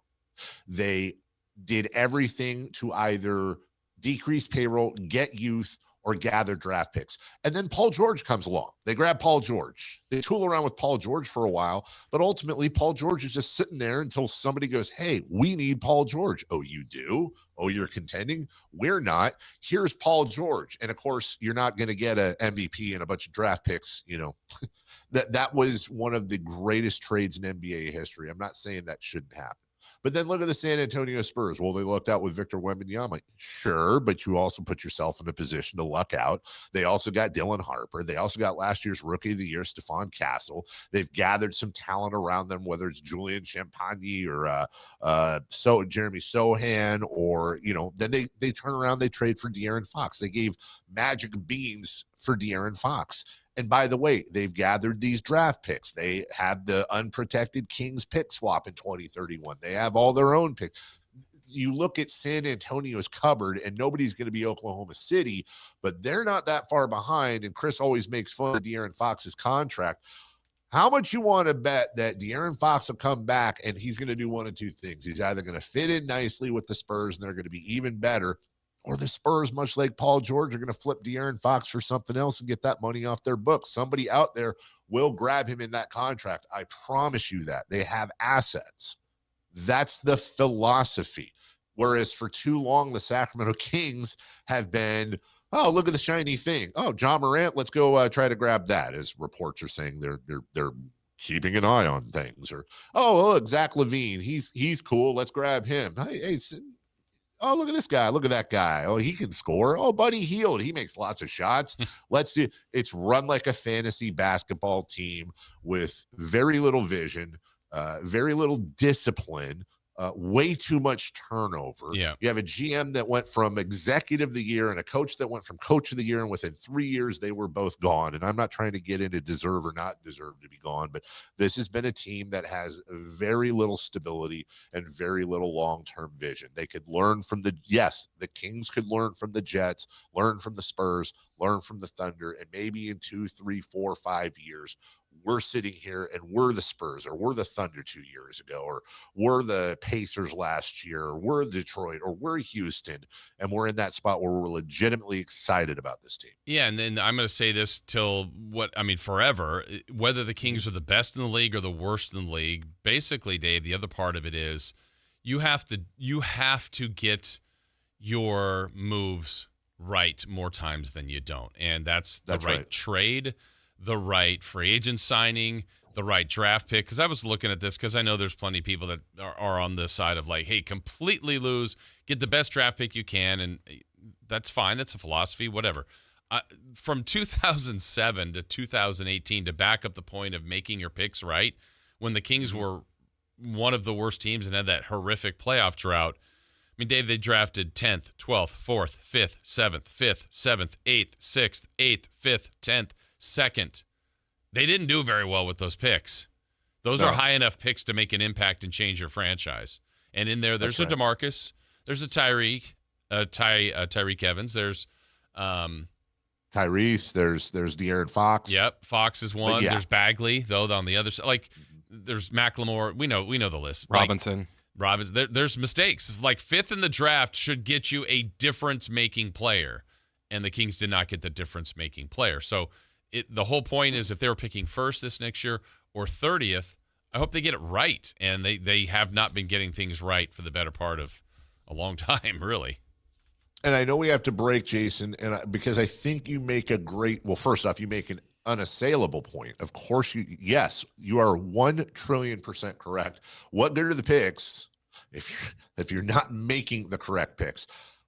My issue with not what you said, but with the way that whole situation, like I'll hear from people, dude, we've had high picks before. Yeah. Look, Here's where history isn't looked at correctly, in my opinion. That is not, to me, a failure of the system. It is not a failure of the philosophy. Right. It is not a failure of tanking or rebuilding. It is the failure of a rookie owner having a rookie GM followed by a rookie GM that had no business being a GM, and then another rookie, 3 straight rookie GMs over the course of 14 years. It's like taking my son who's never driven before, putting him in a Lamborghini and being like, all right, dude, hit the F1 circuit. Let's see what happens. And then when he crashes in turn 3, we're like, Lamborghinis don't work. No, it's because you didn't have the right people in there to run the system. It's why the position of general manager in the scouting department is just as, if not more important than the players. We didn't screw that up because we have bad luck, or we just, the philosophy sucks. We screwed it up because we had the wrong people in the position. Mm-hmm. And I hope that's how history is looked at with that. All right, we'll take a break, and hopefully we have the right one now. When we return, let's take another look at tonight's game against the Warriors. Sort of. No matter what, I don't care if Steph, Draymond, whoever, Klay Thompson, even if he was with them, I don't care who is or isn't playing. I know this. I know first game back from a road trip, Golden One Center is going to be lit. Kings fans are going to have that energy in the building. And because of that, I want to reward you with 10% off any of your plumbing needs with our good friends at American Energy Heating and Air. Nay, American Energy Home Pros. Yes, home professionals. That's what pros mean. Doesn't mean they're going to read you poetry. It means they are professionals at what they do. Whether it's plumbing, which they now do, drains, sinks, showers, toilets, all of that, or your HVAC system, heating, air conditioning. And right now they got a great deal, free furnace with all home installation. What more do you want from a company that's been around since 1981? It's got an A+ with the Better Business Bureau. It's not an A+ with the, they're okay, Better Business. It's the Better Business Bureau. They have an A+. Give them a call. Let them be your second opinion partners. You're already working with someone else? Whatever. Good luck. How about you let American Energy come out, see what the problem is, make sure that you got the problem diagnosed correctly by the other company, and then watch them as they beat the bid you already have. Boom, you save money. 916-520-9990. That's 916-520-9990. AmericanEnergyAir.com. American Energy, making the uncomfortable comfortable. Quick break here. We'll be right back, and we will talk about tonight's game right after this. The Drive Guys, weekdays 2 p.m. to 6 p.m. on Sactown Sports 1140. Sacramento weather is brought to you by Fidium Fiber. I'm Tamara Berg in the KCRA 3 Weather Center. It is Wednesday. It's going to be a wet and windy start to the day. Plan for winds gusting 30-plus miles per hour this morning, and heavy rain at times after 5 a.m. all the way through about the 8 o'clock hour. We'll see periods of showers during the afternoon and highs in the low 60s. Get the latest forecast on the KCRA 3 News and the KCRA 3 app. It's about time they fixed that pothole. Invented better windshield wipers. Made an internet that just works. Fidium Fiber Internet, starting at only $30 a month. It feels like Fidium. Offer available to residential customers only. Terms and conditions apply. See Fidium.com for details. $5,000. That's the average amount of money people in the U.S. are now spending on gas in a year. $5,000. That's crazy. If you drive, you have to download Upside, the free app that gives you cash back every time you get gas. That's right. You can earn real cash back with Upside just by buying the gas you're already buying. You can literally start earning cash back today. I use Upside every time I fill up, and I've already made around $300. You're putting gas in your car anyway. Why not get real cash back? If you like free money, download Upside. I'm saving the cash I earn from using Upside to help pay for a vacation later this year. Download the free Upside app now to earn cash back every time you buy gas. Use promo code BOOST25 to get an extra 25 cents per gallon on your first tank. You can cash out anytime right to your bank, PayPal, or a gift card for Amazon and other brands. Just download the free Upside app and use promo code BOOST25 for a 25 cents per gallon bonus on your first tank. That's code BOOST25 for a 25 cents per gallon bonus. If you're 55 or older and into that whole saving money thing, T-Mobile has an exclusive phone and internet bundle just for you. Right now, get 2 unlimited phone lines plus 5G home internet for just $30 each per month with autopay, plus taxes and fees. And with 5G home internet, setup is easy with just 1 cord and no technician needed, which is great if you're also into that whole keeping it simple thing. Switch now and experience the best mobile network in the U.S. Visit your local store to start saving. T-Mobile, it's better over here. Based on analysis by Ookla of speed test intelligence data Q4 2024 to Q1 2025, Ookla trademarks used under license. Unlimited on our network. Customers on voice plan may notice speeds lower than other customers and further reduction if using more than 50 gigs a month due to data prioritization. Video streams and SD on this plan. Home internet pricing after $20 in monthly bill credit plus $5 per line without autopay. Debit or bank account required. See 5G device coverage and access details at T-Mobile.com.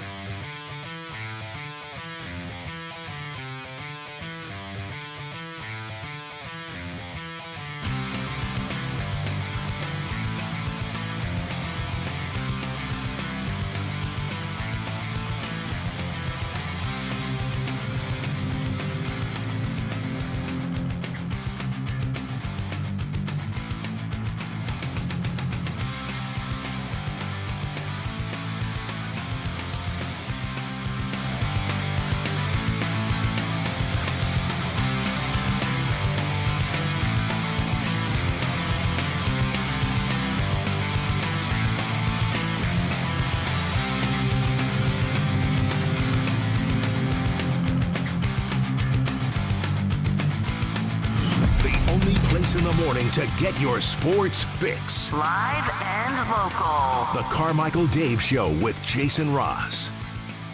Oh, welcome back. Hey, Jason. Hey, Dave. How's it going? Good. How are you? Yeah. Good. Back to you. Are you, because I know that I was just reading a story off air. That's why this is going to seem weird. I know you've had these at your celebrations of life. Are you going to be an Ashes guy, do you think? To be determined. Hasn't been determined. All right. So for me personally, you're talking about, correct? Yeah, for you. Is it like this cricket or something?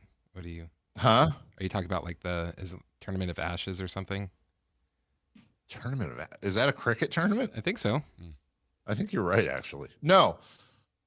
Where I'm going with this is, let's just assume for a second, just for funsies, because it's a fun topic, that all three of us will someday become an urn of ashes. Have you ever given any thought, because for the first time in my life, I've thought about this, where you would want those ashes spread? Yeah. I have given that thought. So I've told the story before about running into when we were at Bandon Dunes playing golf. Mm-hmm. Let me see if I get this right. Yeah, it was Ernest, not him. Wait, hang on, not Hemingway. Hemingway? Whoa, that was a while ago. Ernest Borgnine's son. So the famous actor's son. We were playing golf with him. From basketball. Yes. And he had said that one of the things when his dad had passed, he's like, son, or beforehand, he said, son, take me with you on your trips and spread me everywhere like that you think fits, and so we were playing golf and he's like, do you mind if we do a little ceremony? I'm like, no, it's an honor to be here, to be a part of that. So whatever. So he took him there. He said he took him to Italy, like everywhere they went. I like that idea, that concept of, but I probably would have some sort of like definitely the ocean or the beach and maybe golf course, but wherever. Yeah. Yeah, I like that. I because there's the Rose Bowl. Well, that's the question. It's like, do you go to one place? No. Do you go to multiple places? Yeah, okay. Because I saw this video, and it was like, I don't know what the container was, but somebody had strapped a bowl of ashes to the back of a horse, and then they like slapped the horse's butt or something, and it took off in like this field that this person used to love to, it was their favorite horse, and it's always where they love to ride. And then you see as the horse is galloping away, like all these ashes are flying off the back of the horse, and the favorite horse is spreading the ashes. And I was like, that's so cool. And I was like, okay, but the obvious one would be, I want my ashes at Golden One Center, right? But then I'm like, First off, where do you put them? Secondly, what about Arco? I think put them at Arco? Yeah, where Arco was.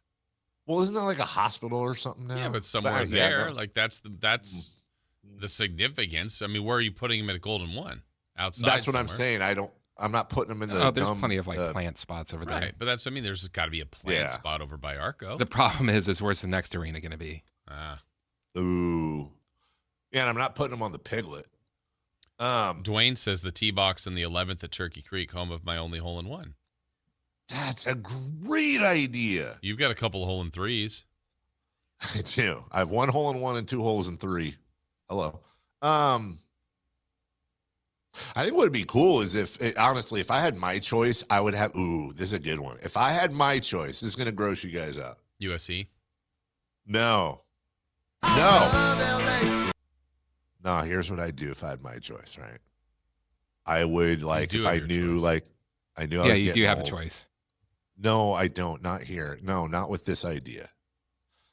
I would befriend a concession worker at Golden One Center.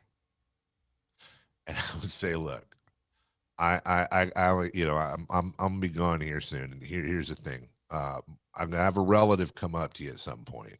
They're gonna slip you a little cash. Here's what I want you to do. They're gonna give you a vial of me. Okay, but I'm gonna be gray and dusty. Gross. And when you go to the big machine and you put the oil and the popcorn in the machine, I just want you to empty this vial of ashes into the popcorn maker, and pop you some Carmichael Dave corn, and then not only am I getting that Golden One Center feel, but then I am spread amongst Kings fans in the arena watching a ball game. Like, what better way to go out, man, than to just take that? Now, I don't think anyone would voluntarily eat a bowl of Carmichael Dave corn, but as long as it doesn't harm anyone. Like, I don't know what the rules are there. Can that harm you? I feel like it doesn't harm you. Didn't Snoop Dogg say he smoked a blunt of his grandpa? I'm not joking. Keith Richards and Dad. It was what? Keith Richards and his dad. Oh, it was Keith Richards and his dad. That's even better. Like, they smoked him. That didn't hurt anybody. I don't want to hurt anyone. Okay, so I think as we can all let's try and think of how we can. How about just Mason does it? Mason's the one that delivers the ashes? No, he's the one that eats you. Oh. Ooh, here we go. Peg has a great idea. No, what we'll see, we don't have them, but if they had a popcorn salt shaker, you just put it in there with the seasonings, maybe. So you have it. People make the choice. Well, they don't know. Ooh. No, you can have people make the decision. You know what? I want a little bit of Dave on my popcorn. Have a little bit of Dave on my popcorn. You know what? I'll take a popcorn. Hold the Dave. Oh, man, he did like butter. Oh, this is rich. Yo, I got it, dude. No, I've got it, because then it's guaranteed not to harm anyone. Take the ashes, pour them in the hot butter thingy, mix it in, and then when people butter their popcorn, boom, Carmichael Dave corn. How is that better? Well, because I feel like it'll be like gritty. I feel like the hot butter would get rid of any, you wouldn't know. Like, I'm telling you right now, guys, I could come in next week and I could be like, guys, I made these awesome Rice Krispie treats, and I could have my grandma's ashes in some of it. You're not going to know. You'd be like, this is good. I mean, now you're probably never going to eat anything I made for you, but the popcorn sales at Golden One have plummeted since Dave died. Anyways, fine. Way to step on my joy, guys. That's your joy? Well, I was thinking you were going to say put it in, in front of Moke in the talcum powder or whatever, when they throw that up in the air. Yes, like LeBron throwing up the talcum powder. There you go. Then you're spreading throughout the arena. You're kind of on the court. That's it. Then you just have to find a player that would willingly take a handful of me and clap it into the air. Or you just have them put it in that's going to last for a few games. Yes, and then I could have the entire team clap me. Nope.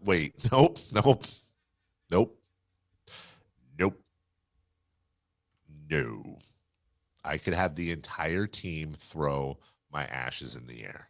Like they just don't care. Kings Warriors tonight, right here on Sactown Sports. Oh, very cool. We got a lot of, we sprinkled my dad's ashes in the bunker of the 10th hole at his favorite golf course because his friend said he spent all his time in there. Cold-blooded. But probably true. Kings Warriors tonight. We'll keep you updated on everything as it is right now. Steph out, Jimmy Butler probably out. Steve Kerr said he was probably, it sounded like he was going to keep him out because of a back issue, and they've played every game, and we're already 8 games into the season, and So that's why the Kings are favored by 2.5, Jason. Let's go. Light the beam. Let's do it. Hey, you know what? At this point, who cares? A win is a win is a win, right? Yeah. I don't care. I'm predicting a lot of whiny. The whole team wasn't even playing, guys. You're really going to act like you won the championship because our best players weren't playing? Is that going to be you? Yeah, because Keegan's not playing. We'll take a break. Sean Salisbury coming up in about 20 minutes. When we come back, we'll really get into this King situation. We'll really by do situation, I mean, really get it. Yeah, Jason, if you quit, bringing up weird things about your ashes. Kings Warriors, and Jason's going to take us through probably an even more painful segment, the comparison and contrasting of the two franchises over the last 5 years. So maybe use the bathroom, hydrate yourself, get something going, and strap in for the next segment as Jason takes us for a ride right here on Sactown Sports. The Drive Guys, weekdays 2 p.m. to 6 p.m. on Sactown Sports 1140. Hey everyone, it's Kyle Draper here. If you're in the market for a new car, let me tell you about my experience with Mercedes-Benz of Stockton. From the moment I walked into their state-of-the-art showroom, I knew I was making the right choice. There was no pressure from the sales staff, and if I'm being honest, I felt like a kid in a candy store. I settled on the all-electric EQS SUV, and let me tell you why. First of all, the comfort. After a long day at work, I actually look forward to being in my car. It has several different massage settings, including my favorite, hot relaxing back. Plus, the seat heating and cooling features are perfect for the hot summer or those chilly mornings. Mercedes-Benz has the reputation of making the finest cars in the world. Now it's your turn to experience what I already know. Mercedes-Benz of Stockton is the best car buying experience you'll ever have. They're just a short drive down I-5, or you can shop online anytime at mbofstockton.com. That's mbofstockton.com, and tell them Drape sent you. If you're 55 or older and into that whole saving money thing, T-Mobile has an exclusive phone and internet bundle just for you. Right now, get 2 unlimited phone lines plus 5G home internet for just $30 each per month with autopay, plus taxes and fees. And with 5G home internet, setup is easy with just 1 cord and no technician needed, which is great if you're also into that whole keeping it simple thing. Switch now and experience the best mobile network in the U.S. Visit your local store to start saving. T-Mobile, it's better over here. Based on analysis by Ookla Speed Test Intelligence data Q4 2024 to Q1 2025, Ookla trademarks used under license. Unlimited on our network. Customers on voice plan may notice speeds lower than other customers and further reduction if using more than 50 gigs a month due to data prioritization. Video streams and SD on this plan. Home internet pricing after $20 in monthly bill credits plus $5 per line without autopay. Debit or bank account required. See 5G device coverage and access details at T-Mobile.com. If you love to travel, Capital One has a rewards credit card that's perfect for you. With the Capital One Venture X card, you earn unlimited double miles on everything you buy. Plus, you get premium benefits at a collection of luxury hotels when you book on Capital One Travel. And with Venture X, you get access to over 1,000 airport lounges worldwide. Open up a world of travel possibilities with the Capital One Venture X card. What's in your wallet? Terms apply. Lounge access is subject to change. See CapitalOne.com for details. We know exactly what you're not thinking about right now. Wiper blades. But now that you are, Take a moment to think about how Rain-X is the #1 brand of wiper blades in America. Why? Because Rain-X thinks about wiper blades all the time. We obsess, so you don't have to. Simply install our blades and then think about literally anything else.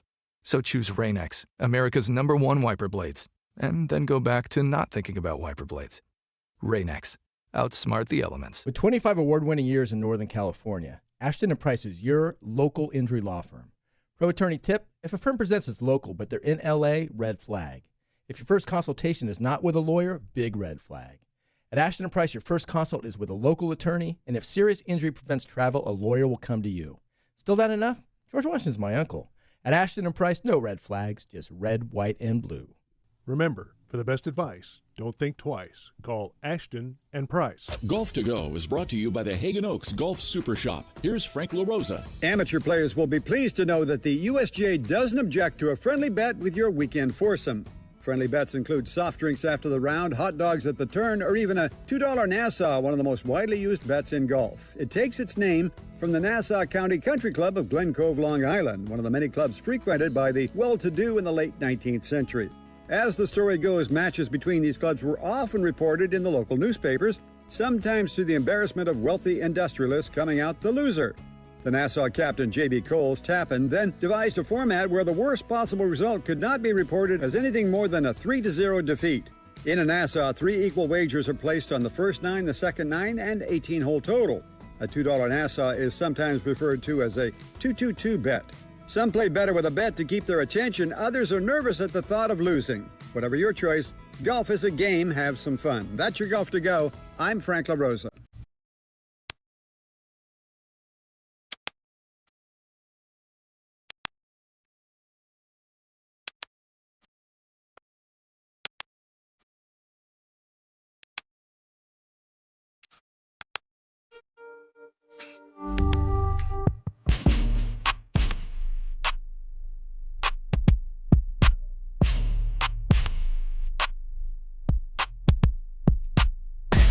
Carmichael Dave. He has very good sources and just kind of tells it as it is and gets to the point. Jason Ross. He has a lot of pretty smart things to say. He's good at what he does. On Sactown Sports.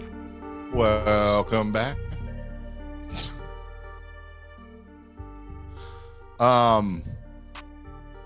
Jason? Yeah? Have you been texting the text line? I just wanted to make sure of something, and I did text the text line. Okay. We are doing a test. We were doing a test. I got a response from the text line, too. It made me laugh. And then I was like, oh, wait, I recognize that number. Yeah. There's a picture in there, too. I see that. No, that's a GIF. Well, the funny thing about that is I did not get that on my end. Oh, you didn't? No. You're not? Well, I would hope not. I did not get the picture or the GIF. Gotcha. Yeah.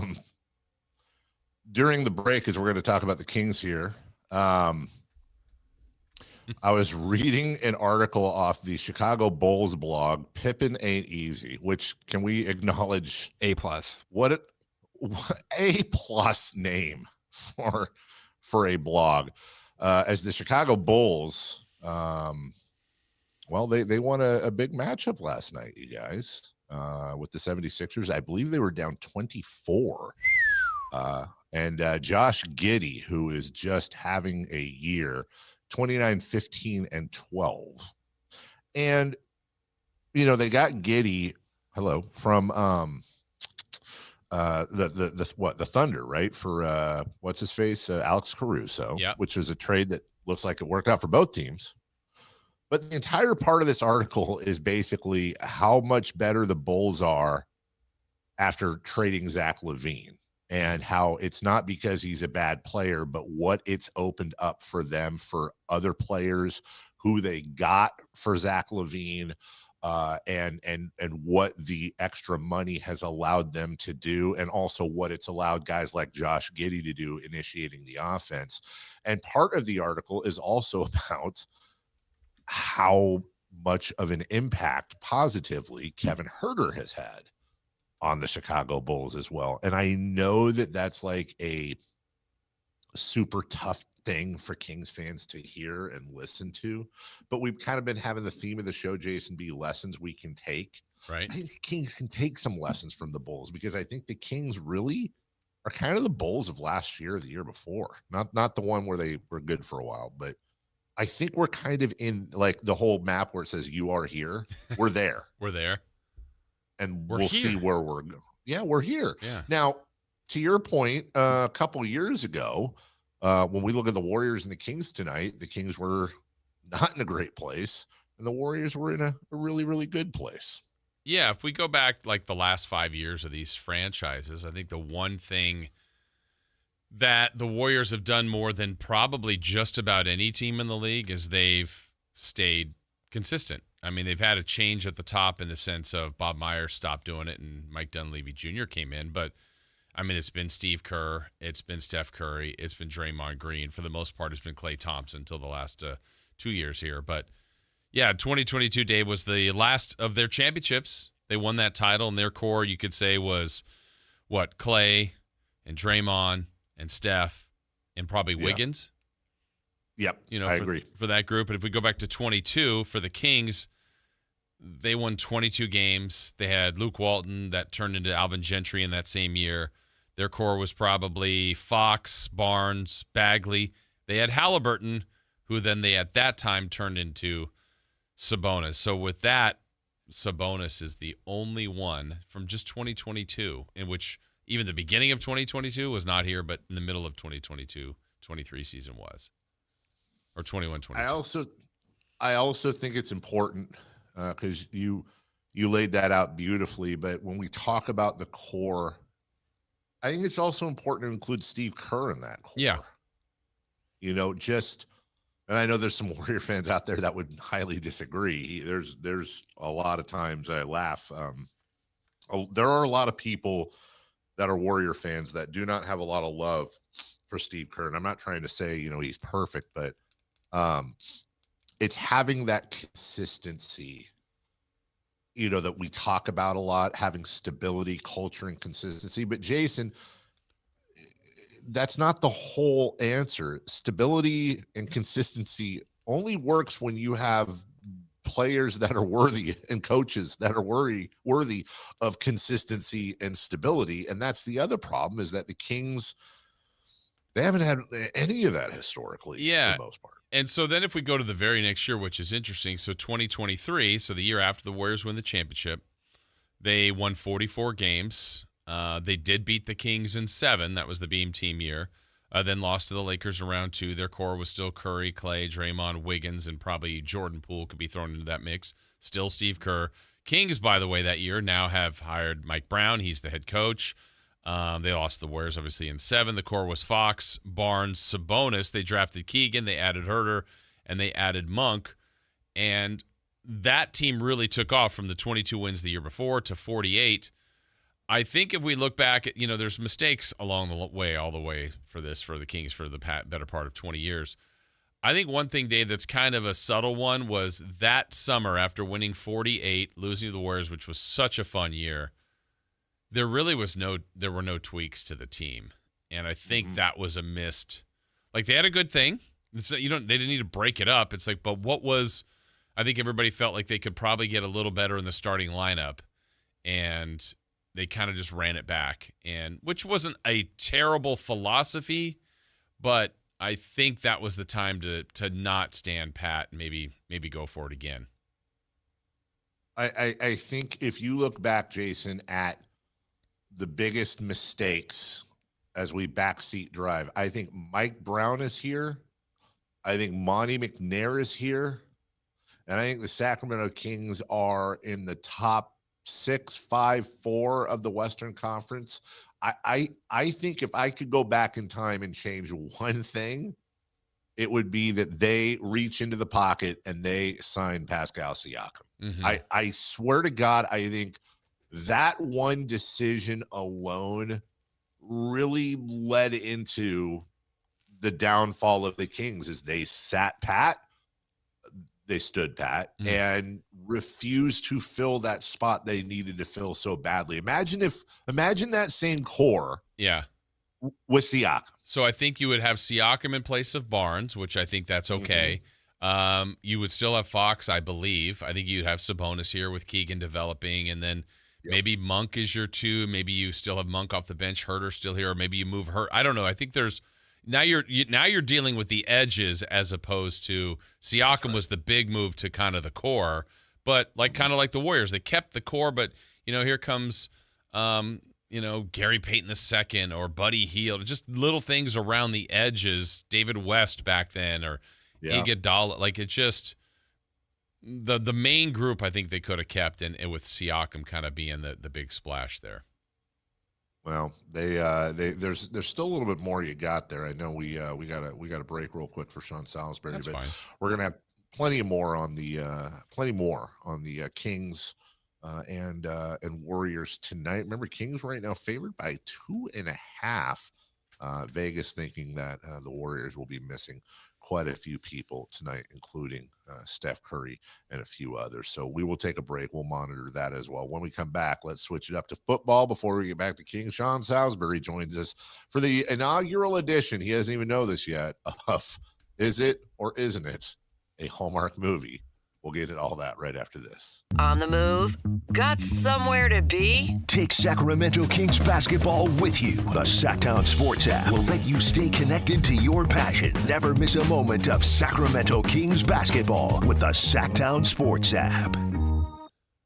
All right, let me tell you a little something about Gonzalez Law. Jonathan Gonzalez, the lawyer there, he's in downtown. Met him multiple times, played golf with him, had lunch with him. He's good at his job. He's a good guy that you would want to work with if you need representation. You may not be sure if you need representation.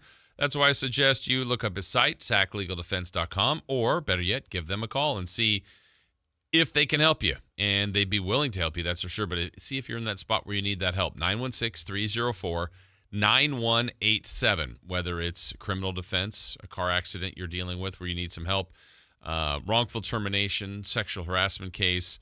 You just don't know where you might need some representation. Maybe it's an expungement, something removed from your record. This is an area that he has specialized in for many, many years. And since he's here locally, when you call, you'll get him. You'll be able to get the help that you need, not one of those big law firms that you just, I'm impressed with that person, let me call them. You don't ever get to that person that you see on those TV commercials. How about someone that's here, that's local, that's one of us, that lives in Sacramento, that wants to help you out? Again, it's Gonzalez Law, Jonathan Gonzalez, saclegaldefense.com, 916-304-9187.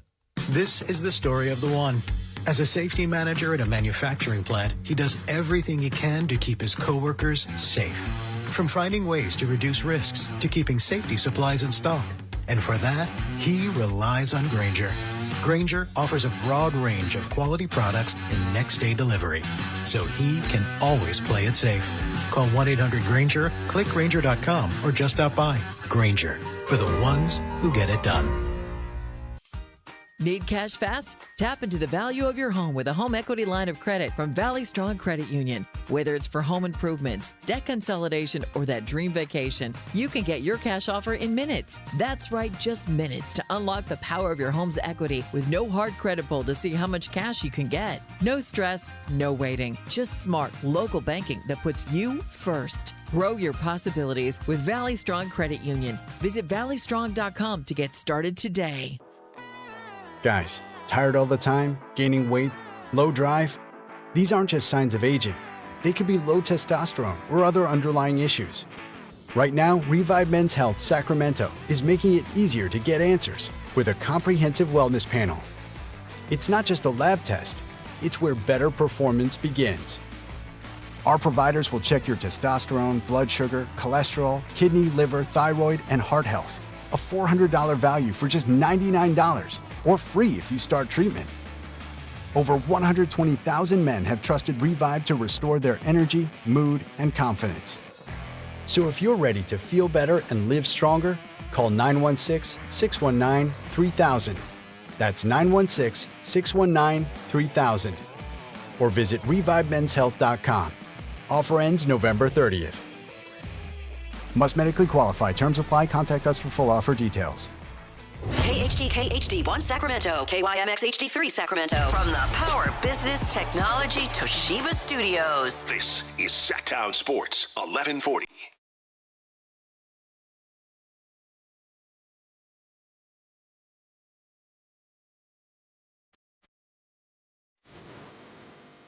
Ladies and gentlemen, we are halfway through the week.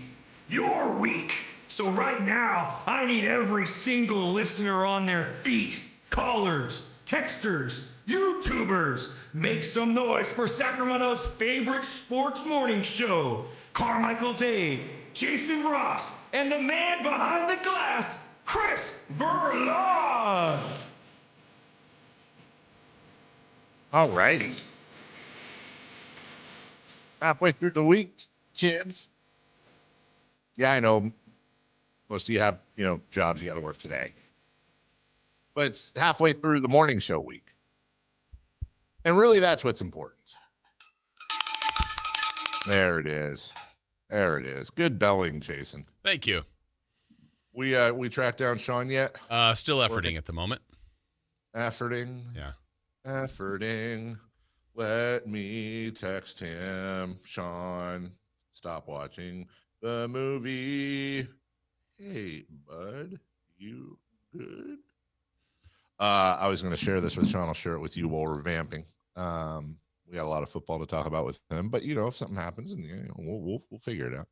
I would like to publicly call myself out for just doing the worst thing. I really would like to publicly apologize. I wasn't thinking. We only had a 2-minute break.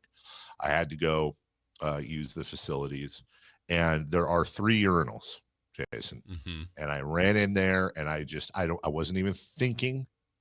I ran in there, and I went right to the one in the middle, and I was doing my thing. And then I heard somebody come in behind me. And as soon as I heard the door open, I went, oh my God, I can't believe I just did that. And they went into the stall, which is exactly what they're supposed to do. That's exactly the right male bathroom etiquette thing to do. Yeah. But I could just imagine them thinking, dude, what a ding dong. I see you looking at Chris for some reason. Yeah. Sean's ready. Oh, he is. Yeah. Okay. Well, let's bring on our guy, the hero of Hallmark, former NFL quarterback, current sexy bastard, the one, the only, Sean Salisbury. Good morning, Sean. What's happening, man? How you guys doing? Great. Good. I was just telling Jason I wasn't thinking, and I had to use the bathroom during the break, and there were 3 urinals, and I used the middle one, not even thinking, and then somebody came in, and they did the proper thing, and they used the stall. But those are the worst people. You use the one on the far left. I know the rules, and I didn't even see who walked in behind me, but I know they're probably cursing me right now, and I just kind of wanted to be public. We don't have enough public accountability, Sean. Nobody would have known except that person, but I just wanted to kind of, Yeah, so that person that walked in, you should have taken the far one, so just so the one can get in the middle, and then the third one gets in the far. Is there 3 stalls, you said, right? Yeah, 3 stalls. So you take the far one. That's the rule. You take the furthest one from the door, and then if that person were to come in, they take the closest to the door, leaving the middle stall open. That's the rules. Oh, yeah, you mean so you can have a little privacy and peace of mind. Yeah. You're not, no doubt. I was going to say, sometimes, dude, if you're in a mad dash, depending, you're talking about latrines or the stall? No, I'm talking about the urinals that are on like halfway up the stall. Stand up. Yeah, stand up. Why is that a rule? What if you're superstitious and you like the number 2 and you want to be in the middle? See, I thought you were talking about the stall, so I don't have to listen to the guy grunt next to me and talk on the phone while he's. I try never to go in public restrooms anyway. When it comes to that side of it, I'm doing everything I can to get home if that's the case or whatever. But I understand things happen. But as the stand-up, ain't no rule there. Hell, no. I don't want to stand in the middle anyway because I don't want to get double dipped from both sides. That's why I wouldn't stand in the middle. And I'm going to stand. I mean, and I'm not going to say, the guy who's got one hand on the wall and no. And you can't have your head on a swivel into stand-up. You got to keep your head stared at the wall. Yeah, that's right. You don't want to be. And then if you go to a place like Fenway Park, see, it's a pig trough.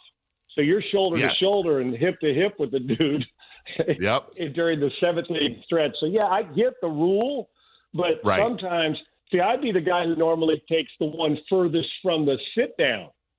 That's my rule. So if we have 3 latrines, 3 urinals, and then 3, where the sit-down with the doors where you're going to shut it and be on the sit-down version of it, I'm taking the one closest to the door away from the guy sitting on a toilet for obvious reasons. Yeah. I'm not getting near there. Yeah. So the rules are all off. If there's somebody sitting in a stall, I reserve the right to screw your rules. I'm taking the one furthest from him. You can stand next to him and plug your nose. That's not for me. So I understand what you're saying, and I don't necessarily disagree, but just straight urinal etiquette, it's not just taking and if you're not going to take the furthest one, you take the closest one, but you leave them open, some sort of privacy and room. Okay. You don't want to be shoulder to shoulder. 100%. But there's also, there's a hygienic reason too. And I don't want to get too crazy on this for the listeners in the morning eating breakfast, but also you got to consider the shake. And so the shake is a dangerous thing. And the further you are from somebody, the less likely there's collateral damage from the shake and the shiver. So you got to try to you put yourself in a position to create the most room possible. But if you're up against, some guys, I'll go in, their thighs are leaning up against the toilet, the urinal. I'm like, dude, come on now. We got to give yourself a little distance. Somebody else has peed on that. Sorry, they just have. But if dude, shaking doesn't mean you're whipping it. Good gracious. I mean, no, I know. If your shake's flying over the top of it, you're shaking it too hard, brother. Okay? The milk and the shake, there's two differences. Now, ladies, there's a big difference between the milk and the shake. But another thing is, I can tell you this, is it ladies would probably be appalled because I am too. But I walk out. It kind of goes with your shake. Now that we're on a really good football topic, with the shake and the tug. So, but you're in the restroom. Have you ever wondered why is it always wet below our feet, the toilet, right? Right. And it ain't water. And so I'm like, come on, can we have some can we get a couple extra tugs so you can clear it? So, because then we're standing, I know it's the bottom of our shoes, but looking down, and then it starts to creep its way away. So you got to have long range aim at the urinal because guys have, let it drip on the ground. So now look what you've started. Look at this rabbit hole you went down. And now I got all these things going on saying public bathrooms are just nasty unless, of course, you go into a Buc-ee's. You guys have heard about Buc-ee's, yes, right? Of course. It's a Buc-ee's going through. I'm just telling you now, and I know, Sean, that's gross. But damn near, put it this way, I've been in restaurants. I'd rather eat off the floor in a Buc-ee's than a restaurant in certain places. That's how clean. It's like that guy's walking behind you. The second you get up, it's like, dude, can I at least have a little space? And he's mopping. It's cold. It is spick and span. So I'm like, okay, but yeah, I get your etiquette, and I'll raise you one because I'm a hygiene nut job. But I'll hold a paper towel to open the door and then throw it in the trash so I don't have to grab it after I wash my hands because I see too many people walk out. But yeah, I understand the shake technique, but accuracy matters. Accuracy at quarterback play and in the urinal matters, Jake, as we well know. Jason, you want to get us on track, please? Oh my I can do this for half an hour. Screw being on track. More people are intrigued with this now than they are about that some guy throw 3 touchdown passes, or why Kyler Murray's never going to start again in Arizona. Oh my goodness! I did not know we were going there. That was pretty amazing. Sorry. Sean, yesterday, Dave and I were talking about this earlier as far as what the Jets did yesterday. Did you like them moving two of their best players to get future assets there? Is that something they basically had to do? Absolutely. And I think the Colts, who are in a great position to go do this, I love teams that are aggressive. If you're sitting on the cusp at the trade deadline in baseball and you got 3 good arms, one of them's hurt, and you're a team that's in first place and you believe you got a World Series team, you go get that other arm even if it's a rental. Because you know what? 5 years from now, I'm not worried about it. I want a ring. And it's the same thing here. The Colts, it's been a minute since they've been in this position. This loaded, they score.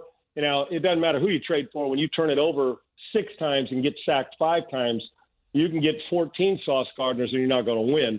But the offense put defense in mind. They needed a corner. I love the aggressiveness. I do think they overpaid.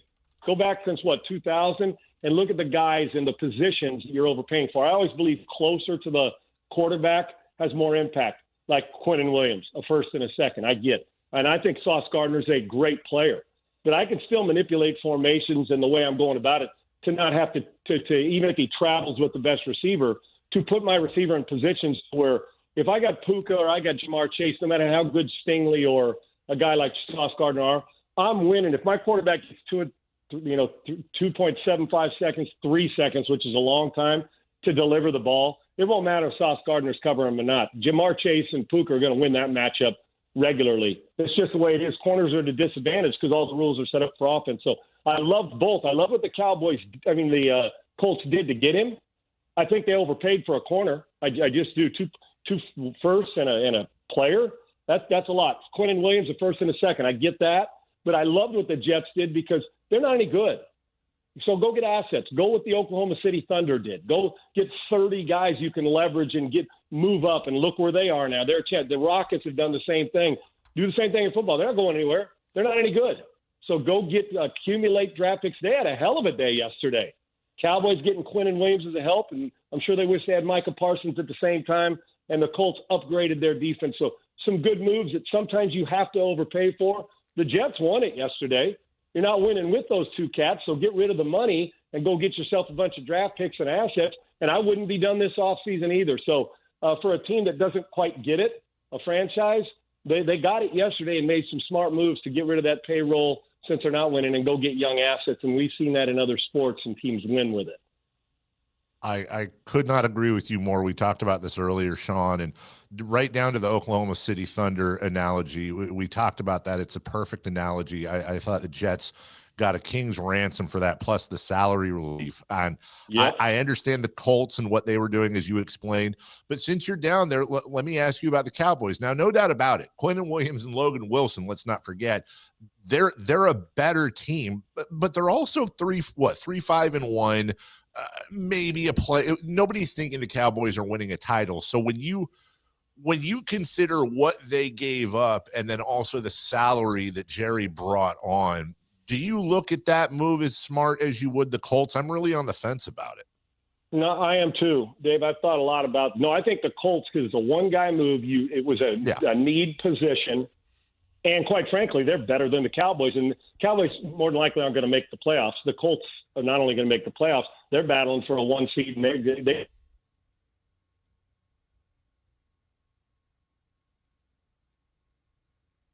and I'm looking at thinking, let me go back to, well, you brought in Quinnen Williams was an interior guy, but a game wrecker, a guy to have. But didn't they just get rid of that guy to Green Bay? Right. Yeah. And that salary? So wouldn't it have been great if you could have manipulated with your, trading or what have you to find a way salary-wise and all of it? And you say, well, how do you do that? Wouldn't it be great if you had, I like to accumulate. I'm greedy. I want 4 receivers. I want 3 I want a bunch of dominant linemen like the Giants had, where I can play any kind of coverage behind it when Spagnuolo was there and winning Super Bowls and beating Brady and getting pass rush with 4. Imagine now the Cowboys finding a way to make some movement a year and a half ago, or this offseason or before this deadline, and keeping Michael Parsons and adding Quinnen Williams. You already got CeeDee Lamb and Dak Prescott. Now we're on to something, right? So you basically took away one in a record position to replace him with another interior guy. They both make a lot of money. I get it. Both are still young and in the primes of their career in Quinnen Williams and Micah. So I just don't understand the Cowboys' route. Sometimes they're confusing to me. They give it and they take it away, and they keep telling us. Now, they do need better defense, and it's a desperation. But then you watch them against Arizona and say, well, CeeDee Lamb played, right? And so did Dak Prescott. What happened there? So the method of their madness. The Colts I liked better on the urgent because they're going for a Super Bowl. Cowboys got 2 good players, but look what they gave up, and they still got a guy that's playing in Green Bay that would have been nice to keep around, but personality and money, it's obvious Jerry had other plans for that, but they did upgrade their defense. The question is how much. They're still 3 players away from being 3 players away in my mind. Sean, out here, I think a lot of people assumed that John Lynch would get a deal done with the injury to Bosa, with the injury to Warner, that they needed something. This is still a team that if everything kind of went right, maybe they could really do some damage in the NFC. And, maybe the deal just didn't materialize, but I was a little surprised they didn't pull one off. What do you think about the Niners not getting a trade done yesterday? Yeah, it's surprising. I was thinking the same thing here about the Texans, teams that had aspirations. Now, obviously, the 49ers team is in better shape with the way they played. I'm talking about just wins-loss shape. One thing fans have to understand that we don't see, the conversation that goes on behind closed doors. Unlike free agency, you got to have if somebody wants to partner with you on this, right? You may be asking for something. They may be saying, well, you're the 49ers. We're going to be greedy with you. We want more than you're willing to give. So you go back and forth. The deadline hits, you get nothing done. And then sometimes you don't want to make a deal that's just either desperate, which some teams do, or for just a warm body that you're giving up a fourth. You go get a guy who's a depth guy, but not a star, and you give up a third rounder or a fourth rounder. You say, man, was that too much to give up? Because maybe a fourth rounder ends up being a player. So, yeah, I was a little surprised. Especially you go to teams that think they still are in it, and they are. Hell, another good game in McCaffrey. He's going to get 8 million touches this year. So they're hanging around considering.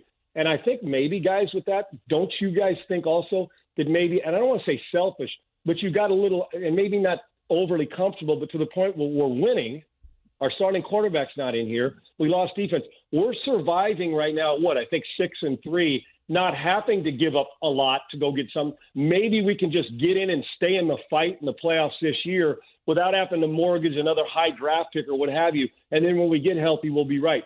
So I think possibly their success, now that goes against what I'd normally think, that add another one, you're 6-3, go be 9-3. So, but you got to have somebody that wants to deal with you as well.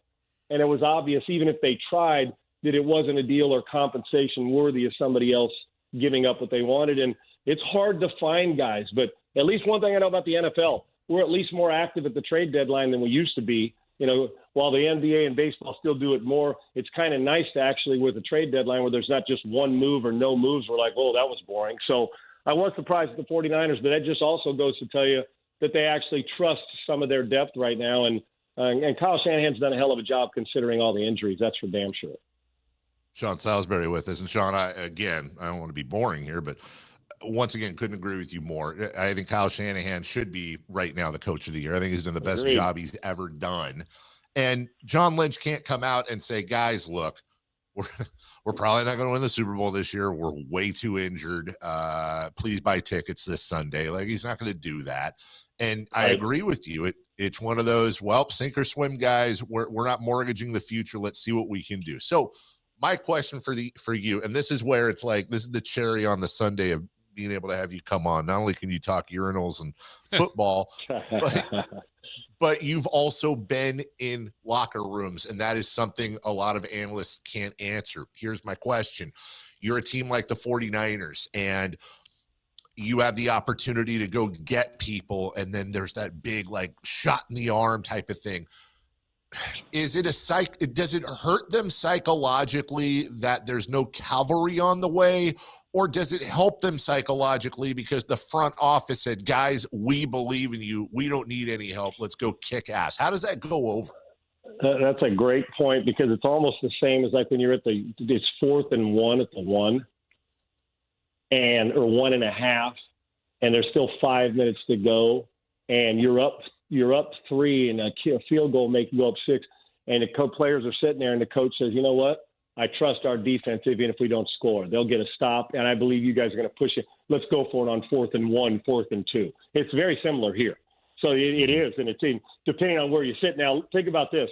Let's say you're an outside linebacker or a middle linebacker, and the guy that they want to trade for is the guy at your position because spreads out. You're the backup. They want to replace you. You're happy as hell today. You're like, whew, okay, my starting job still. So I think it's in 3 different ways. You're right. If you're a guy like a veteran, if you're, Trent or one of those guys, you're saying, well, they ain't replacing me, so that doesn't matter. One more player. It's like in baseball, man, if we can get that one extra arm, sure. There's that shot in the arm that's the guy. In Indianapolis right now, when Sauce Gardner walks into the locker room today, well, today's what? Yeah, it's Wednesday, so it's a regular work week. Tuesday's their day off. They're ecstatic. He's getting hugs all across, championship team, and the corner that's losing his job's probably bummed, but that's the way it is. But you are exactly right on the other side. Sometimes, and they're looking at their record, looking around the locker room, the place. Now,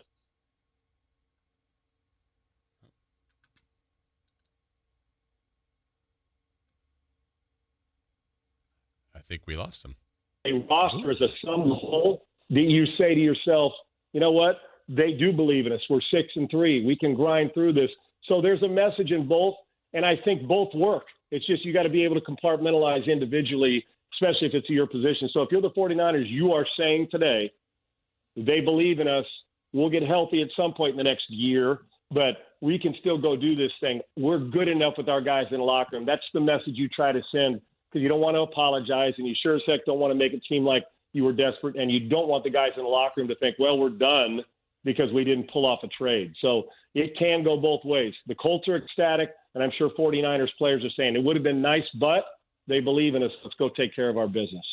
Sean, when you watch the Niners, when Brock Purdy's there, his ability to dissect really quickly, to kind of figure out where he needs to throw the ball to, and his ability to run is an asset to the team. Mac Jones, when he's in there, is doing everything right now. So if Mac Jones keeps going like this and Brock Purdy and that turf toe is not quite 100%, even though if he wants to play soon, how would you handle that if you were the decision maker on which one you're playing at QB?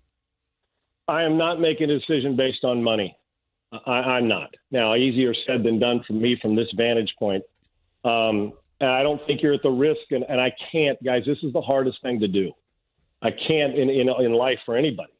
I can't make a decision based on making one guy feel good at the expense of everybody else. Now, you guys know my affinity for Brock Purdy. I'm a huge fan, and I think he gets minimal respect around the country for the production he's put on. It's because he doesn't fit the physical overpower. He doesn't do anything. He processes information great. He's not going to lead the league in passing yards. He's never going to lead the league in rushing yards. He's going to do everything good, and he's going to be solid and keep. But they're looking for that Josh Allen spectacular. That's how we judge him, which is absurd. I think he deserves more respect. Now, they brought in a guy that they trusted and liked before the draft, and he's doing his job. Let's say Brock's not ready for 2 more weeks, and they're 8-3, and you start to say to yourself, "Well, do I pull out the hot hand?" Because we think the question you got to be honest and ask yourself as a franchise inside those meetings with those coaches in front office. Who gives us a better chance right now? It doesn't matter that, okay, we'll worry about next year. But it'll bother Brock? Yes. My gut tells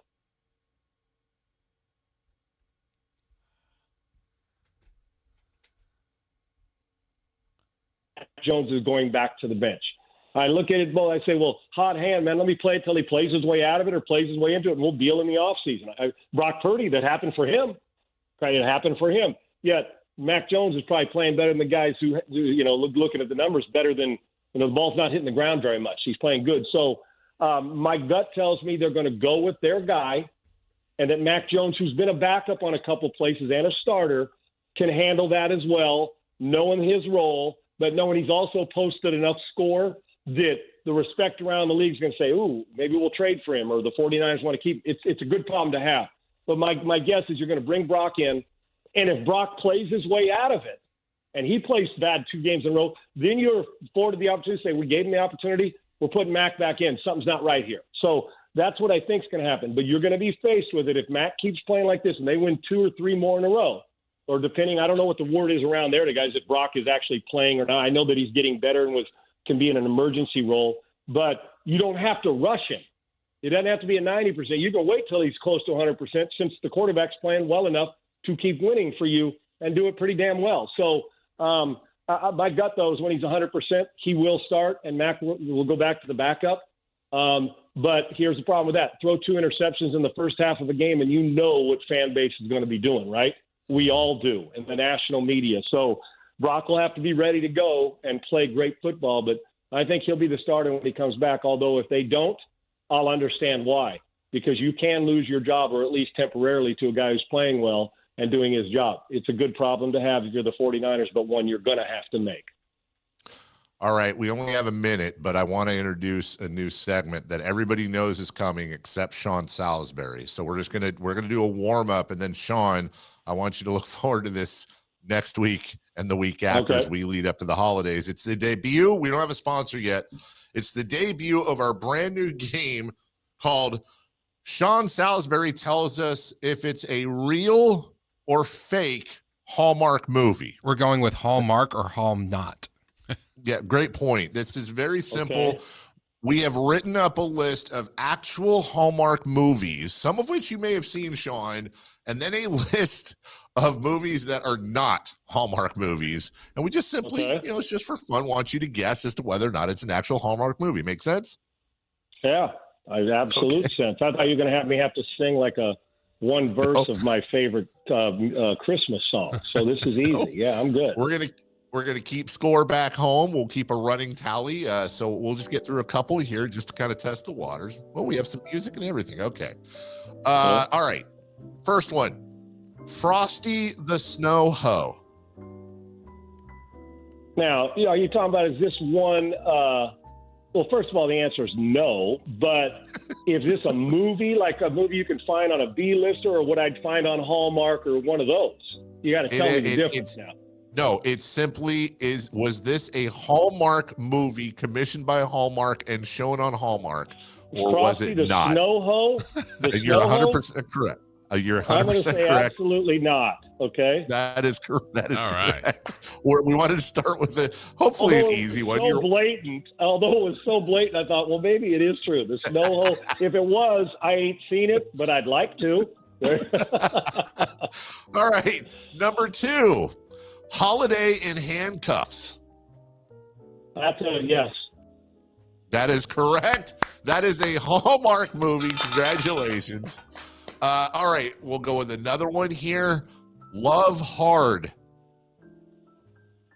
No. I'm sorry, your first incorrect answer. Love Hard is actually a Hallmark movie. And then finally, Stocking Stuffers.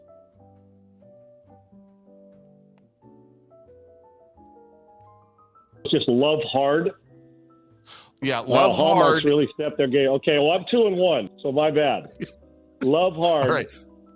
You're going to tell me that sounds like something that. Now this is a Hallmark movie. You're telling me, right? Yes, Love Hard. Okay. You can look it up.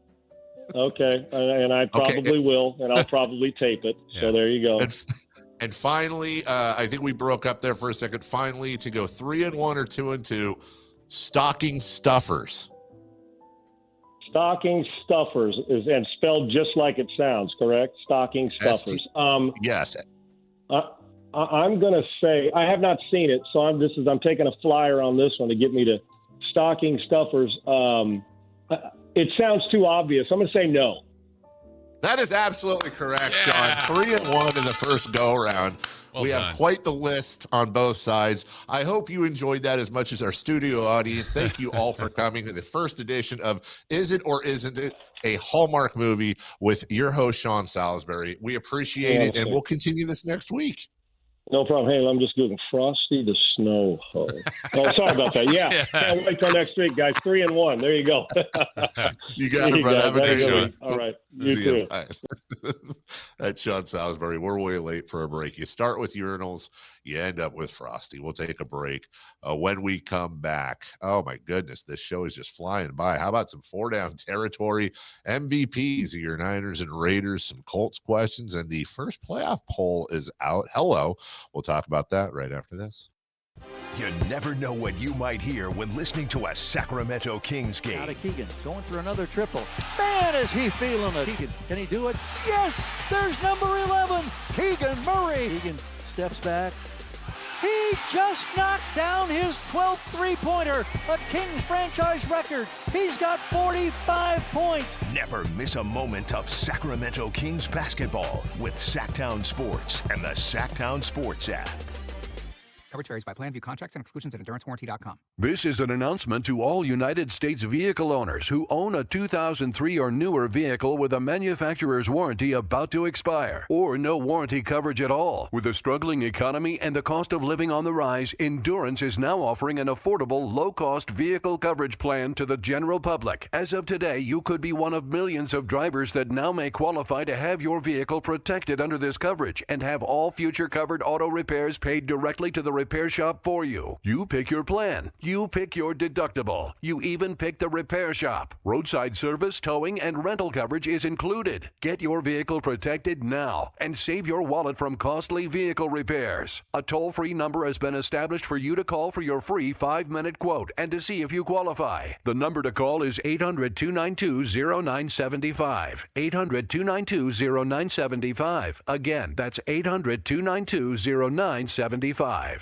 For over 90 years, Hagen Oaks has partnered with the biggest brands in golf to bring cutting-edge technology to your game. Our one-of-a-kind total game fitting offers a level of experience and precision that is unmatched. From driver to putter, footwear to golf balls, our TrackMan-powered performance studios, 3D footwear scanner, and Ping's Ballnamic ball fitting kiosk ensure every piece of your gear is tailored to your swing. Trust the experts at the Hagen Oaks Golf Super Shop. Total game fitting starts here. With 25 award-winning years in Northern California, Ashton & Price is your local injury law firm.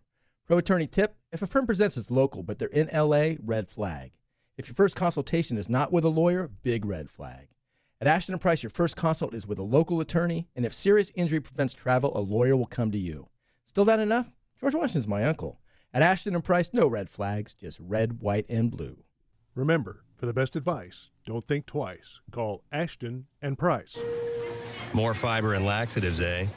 Who are you? I'm future you. Future me? Constipation with belly pain still coming back? Our doctor figured it out. It's irritable bowel syndrome with constipation, or IBS-C, and Linzess could help you get ahead of it. Linzess linaclotide is a prescription medicine that treats IBS-C in adults. It's not a laxative. It's a once-daily pill that helps you get ahead of your symptoms. It's proven to help you have more frequent and complete bowel movements and helps relieve overall abdominal symptoms, belly pain, discomfort, and bloating. These symptoms were studied in combination, not individually. Do not give Linzess to children less than 2. It may harm them. Do not take Linzess if you have a bowel blockage. Get immediate help if you develop unusual or severe stomach pain, especially with bloody or black stools. The most common side effect is diarrhea, sometimes severe. If it's severe, stop taking Linzess and call your doctor right away. Other side effects include gas, stomach area pain, and swelling. Talk to your doctor and say yes to Linzess.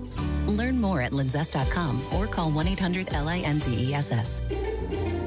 Carmichael Dave here for American Energy Heat and Air. Right now, breaking news, they're upgrading their offering to include plumbing, bringing that same expertise and experience to the plumbing space.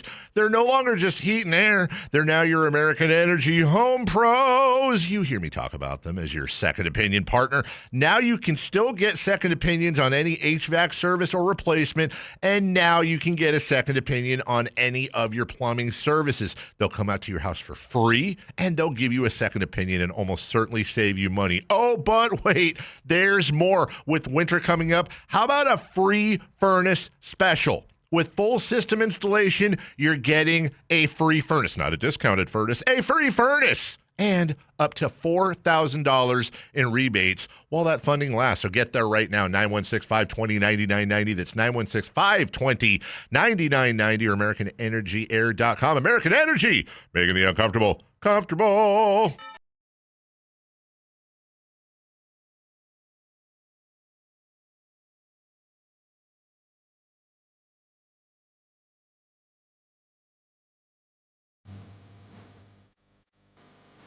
The Carmichael Dave Show with Jason Ross. Call or text at 916-339-1140. On Sactown Sports. Remind me when I get back there, guys, to share with you Sean's off-air comments on some of those movies. Okay. He enjoyed the segment, needless to say. So yeah, we need to call Hallmark and get a sponsor. That's money in the bank, dude. We're on it. I always said a bucket list item would be to be killed in a horror movie, but I'll take being killed in a Hallmark movie as well. Not a lot of killing going on in those. Yeah. What about being loved in a Hallmark movie, Chris? He wants to kill. Actually, no, I said the part I want to be. I want to be the guy. The only thing you're committed to is your uncommitment issues. Commitment issues. Take 2. The only thing you're committed to is your commitment issues. We'll take that one. Coming soon from Hallmark, Verla-di-da-da-da, all the way to Love Island. I love it. Make you the focal point. I don't think Chris would do a romantic comedy that well. Like, well, I don't know. Christmas it's a construct. 4-down territory. I need to stop thinking about the script now. First down.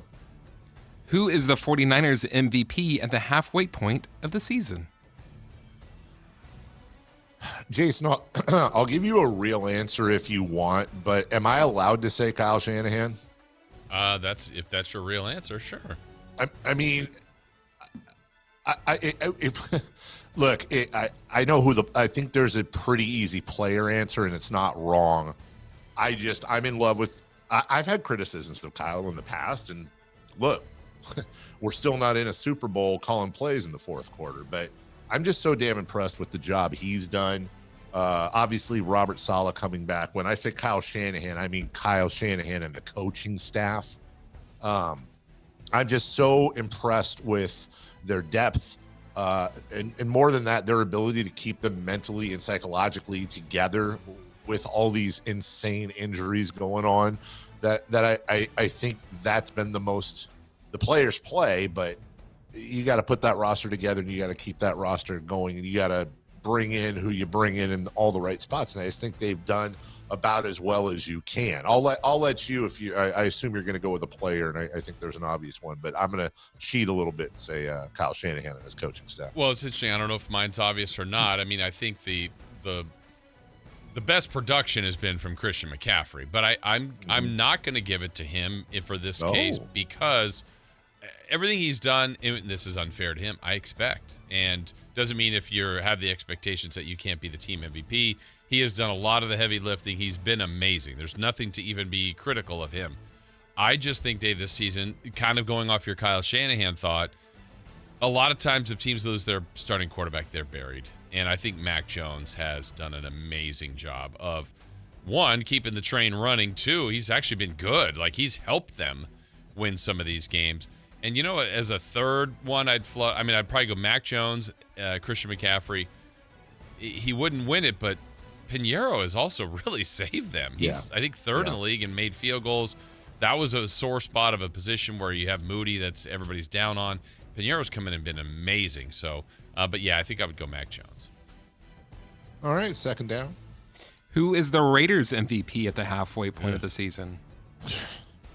Dude, honestly, I was looking through, and I'm not trying to be a D-bag to Raider fans. I just complimented the Raiders on that trade yesterday, but I'm not going to get cute again and be like nobody, but seriously, like, there's nobody standing out. There's nobody that jumps off the page like, oh, well, this guy.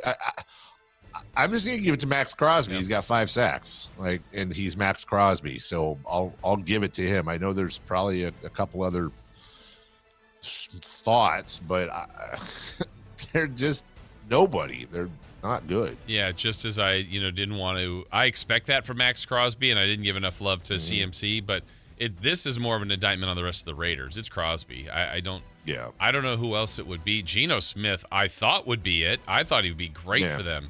He had a good week last week, but he has not been very good at all. So, yeah, it's Max Crosby. The only one again, I'm stretching here, but Trey Tucker's got 427 yards and 4 touchdowns. He's on pace for around 900-ish yards and 8 touchdowns. And he's just under 100 yards away from his career high in yards. I'm trying, dude, and that was in 17 games last year. I'm trying, but it's just been a tough year for them. Yeah, so sure. Yeah. Third down.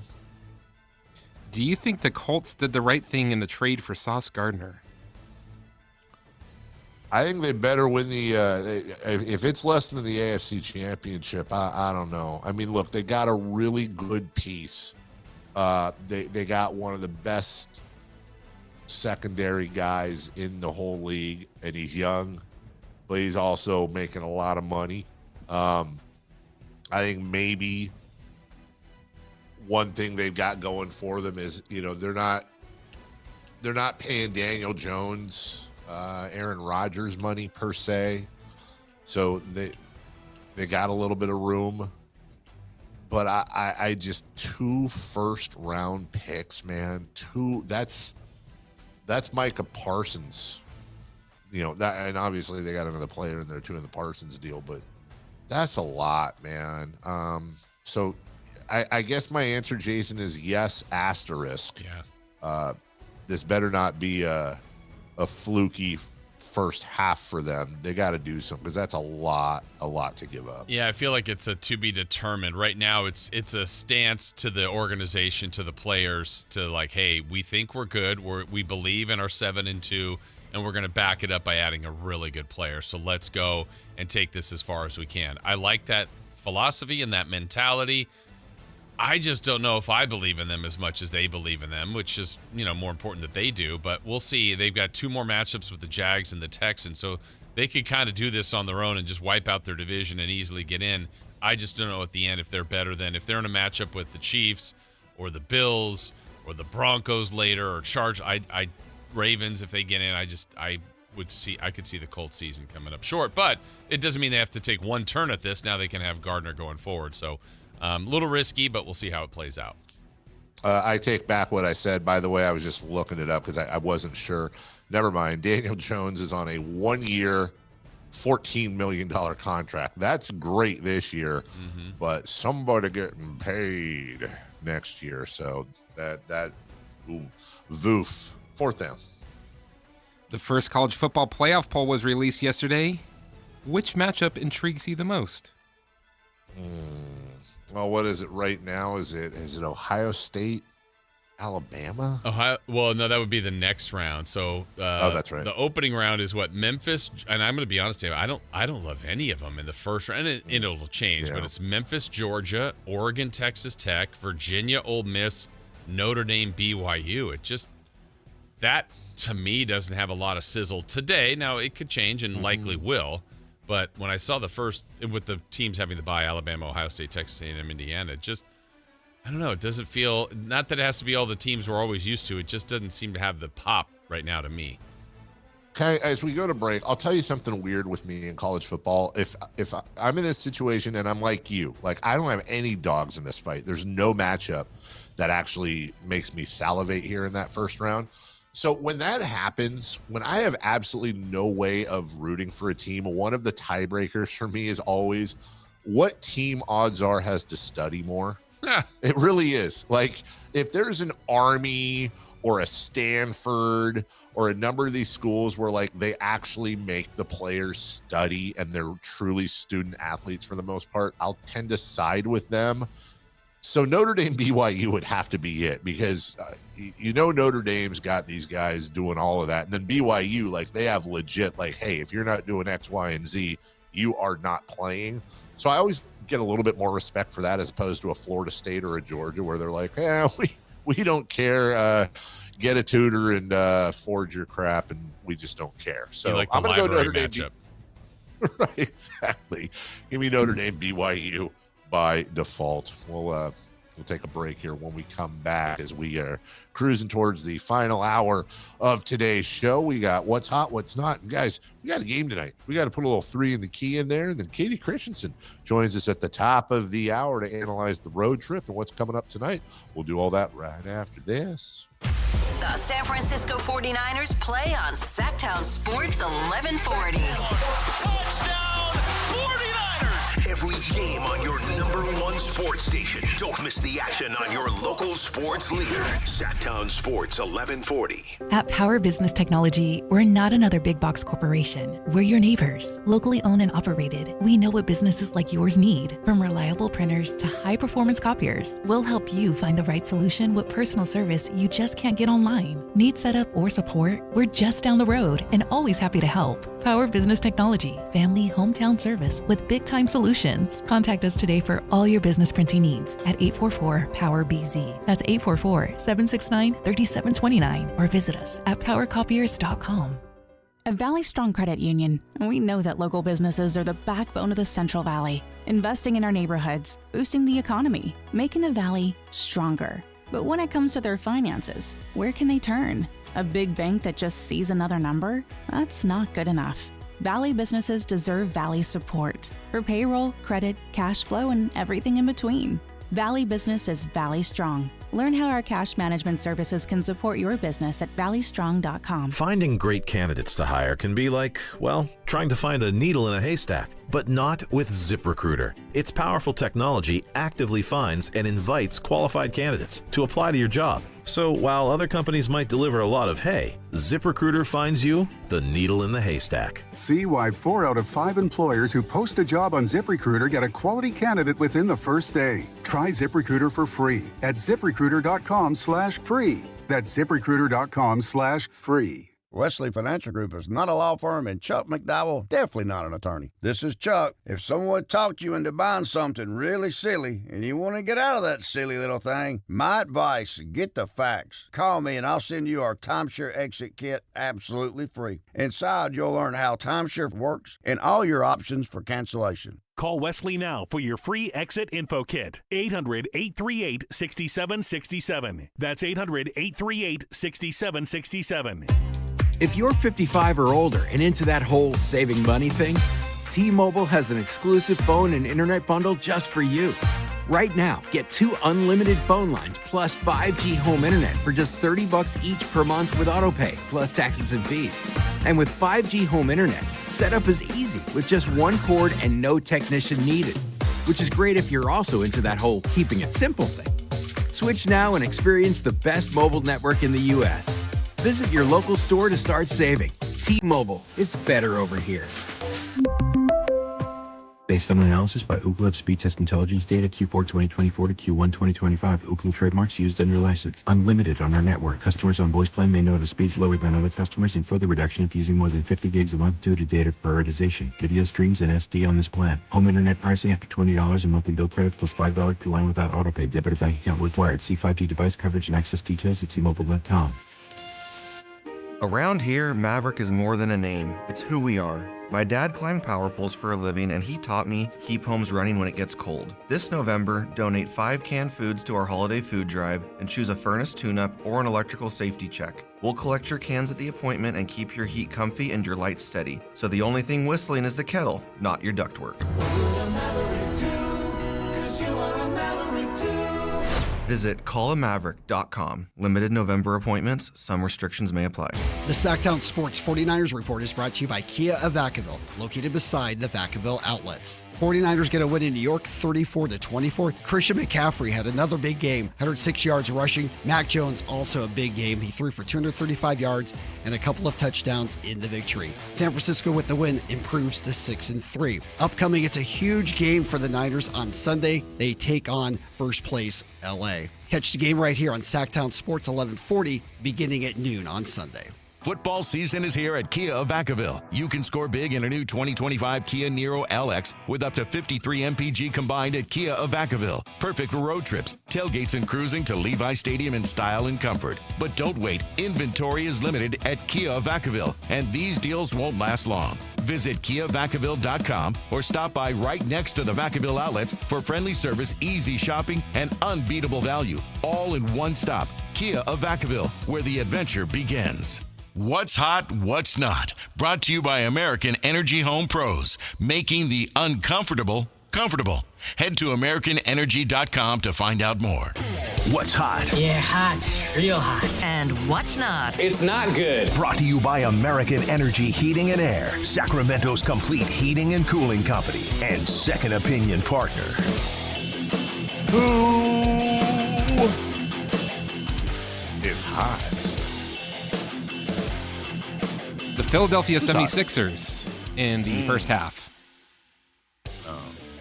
They scored 45 in the first quarter. They finished the first half with 75 points.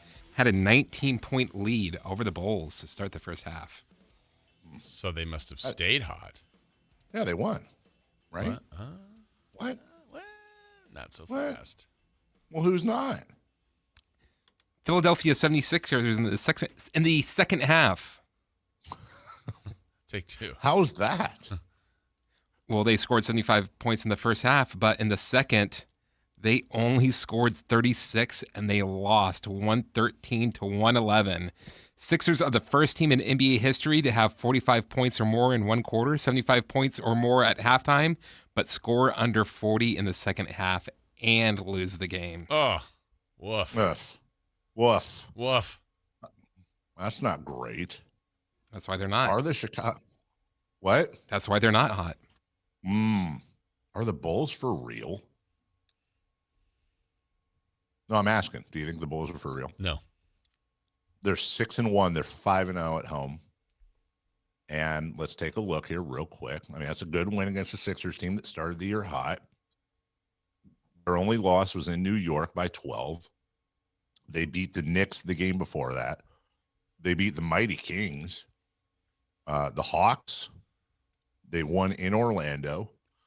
And they beat the Pistons, who are, should be a good team this year. The Pistons are 5-2. So, Jason, I would say that's two definite quality wins, at least so far, with the Knicks and the Sixers. I would say it's three quality wins with the Pistons, and I would probably add, for the Eastern Conference at Orlando. What do you think their record will be after 10? So they're at 6-1, 3 more to go. At Milwaukee, at Cleveland, home for San Antonio. And they're what, 6-1 right now? 7-3. I'll give them one of those. That'd be great. I'd be happy with that. That's the feeling I want, dude. That is the feeling as a Kings fan I want so badly, Jason. I want the feeling they have in Chicago right now. This is a team that's not winning a championship this year, but they've got a guy in Josh Giddey who is relatively new to the team. He's 23 years old, just turned 23 less than a month ago, who's averaging 23, 10, and 9. Not sustainable, but we're not new. Look, I get the Josh Giddey jokes and stuff, but we're not new to the Giddey bandwagon on this show. I mean, this is a guy that came into the league incredibly young and has developed each and every year, and he's got that Oklahoma City Thunder pedigree, if you will, behind him. Buzelis is another young guy, second year, just 21 years old, turned 21 again last month, 3 days after Giddey turned whatever the hell I just said he did. Buzelis has been fantastic his first 2 years. Vucevic is a double machine. You know what you're getting out of him. He's not awesome, but he does his job. And they don't even have Kobe White. They've been playing without Kobe White, who, if you asked anybody in the offseason, hey, who's the best player on the Bulls? Kobe White's getting most of those votes. 20 points, 4 boards, 4.5 assists a game. You know that in Chicago right now, there's that it's like a new girl or boyfriend, man. It's like the butterflies and the excitement, and it's all new and the future's bright. I want that feeling, Jason. We kind of had girlfriend 2 years ago. No, you're right. Kind of. We did. Yeah. We did. That Beam Team year, we absolutely had it. And dare I say, by the way, there were sniffs of it at the end of the previous year when things, you could see where things were going, and Fox finally got his Bagley, if you will, the Vlade dream of getting a big man on the board, somebody that could operate inside to go opposite of him, and Malik Monk was there. You just all right. Kings Warriors tonight. Kings favored by 2.5. Very shorthanded, we think, Warriors team tonight. So let's lay out a 3 in the key, if you will. Don't care if the Warriors don't play anyone tonight. You still gotta win the game. But usually when other teams are missing players, the Kings end up losing by 30. Okay, here we go. Okay. Let's do it. Our first category, because we just don't know who's playing for the Warriors. We know that Steph's out, but who else will be out? We're going to ask the question, who will be the Warriors' leading scorer and how many points? Well, Jason, I made up a little song about it. Are you ready? Oh, yeah, I like songs. They call him Brendan Pajemski. It's his time to step up, and he'll be Redski. They'll call him the Great One like Gretzky. Damn it. Hindsight is always 80-40. You want to make a Betsky?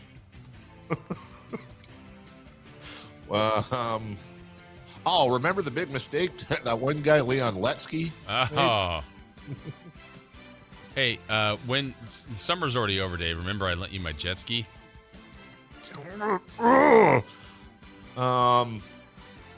I was playing Mike Tyson's Punch Out last night, and I always lose to that idiot Soda Popinski. Is that a reach? Yeah. It's a real character. Okay. So how many for Pajemski? Brand Pajemski will have 28. 28 for Pods. I'm going to say Kaminga in 26. I've got Kaminga 19. You think their high score is going to be 19? If you get that, good for you. All right, next up, guys, next category. We're going just to our guy, Russ Westbrook. What will be his stat line, Dave? Points, rebounds, assists for Russ. By the way, we all know it's going to be Buddy Hield with 26, right? I mean, we just don't want to verbalize it. Russie West. Let's go with 18 for the Brody. And what'd you say, rebounds and assists? Yep. Oh, let's go with 11 for the Brody. And 6 for the Brody. What the hell? Russell Westbrook? I have 15, 8, and 2. Chris? I'm going to say 12, 6, and 5. Okay. And then last thing, Dave, something random you're predicting to happen tonight. I would say the Sacramento Kings are going to lose the first game of the year in which they're favored. Oh. Were they favored against Phoenix? No, they weren't, huh? Mm-mm. No, they weren't. Okay. Well, mine is the Kings will come from double digits down to win. I like yours. Okay. Chris? Levine will score 40 tonight. Woo! Oh. There you go. LaForty.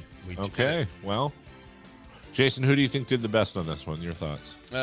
Probably Chris. Oh, I don't like that call. I like that call. I'm a strong member of the Verlad squad. You are. Big Verlad squad guy. We'll take a break. Verlad squad members, get ready. Hey, the Katie ladies and gentlemen, gather around. Katie Christensen, analyst for your Sacramento Kings, coming up right after this. The San Francisco 49ers play on Sactown Sports 1140.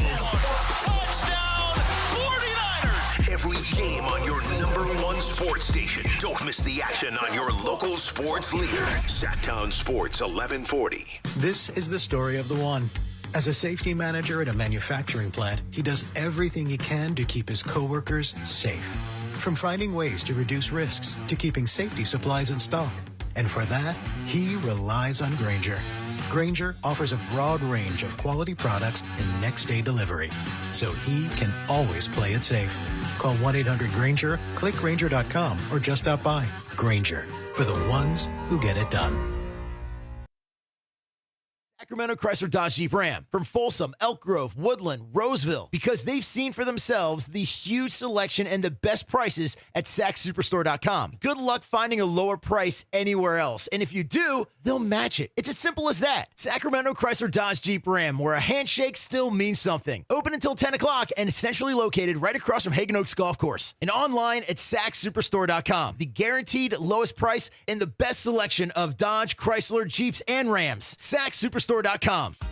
Need cash fast? Tap into the value of your home with a home equity line of credit from Valley Strong Credit Union. Whether it's for home improvements, debt consolidation, or that dream vacation, you can get your cash offer in minutes. That's right, just minutes to unlock the power of your home's equity with no hard credit pull to see how much cash you can get. No stress, no waiting. Just smart local banking that puts you first. Grow your possibilities with Valley Strong Credit Union. Visit valleystrong.com to get started today. Guys, tired all the time, gaining weight, low drive? These aren't just signs of aging. They could be low testosterone or other underlying issues. Right now, Revive Men's Health Sacramento is making it easier to get answers with a comprehensive wellness panel. It's not just a lab test, it's where better performance begins. Our providers will check your testosterone, blood sugar, cholesterol, kidney, liver, thyroid, and heart health. A $400 value for just $99, or free if you start treatment. Over 120,000 men have trusted Revive to restore their energy, mood, and confidence.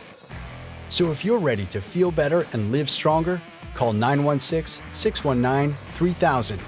That's 916-619-3000. Or visit ReviveMen'sHealth.com. Offer ends November 30th. Must medically qualify. Terms apply. Contact us for full offer details. KHD1 Sacramento, KYMX HD3 Sacramento. From the Power Business Technology Toshiba Studios. Sactown Sports, 1140. The Carmichael Dave Show. He's on the microphone when he's not on the microphone. He's playing a song, and when he's not playing a song, he's on the microphone, and then boom. With Jason Ross. No, he didn't. Yes, he did. Call or text at 916-339-1140. It's the Carmichael Dave Show with Jason Ross on Sactown Sports. The offices out here in New York, they do sweets. They throw sweets out at noon. So, but it's all English stuff.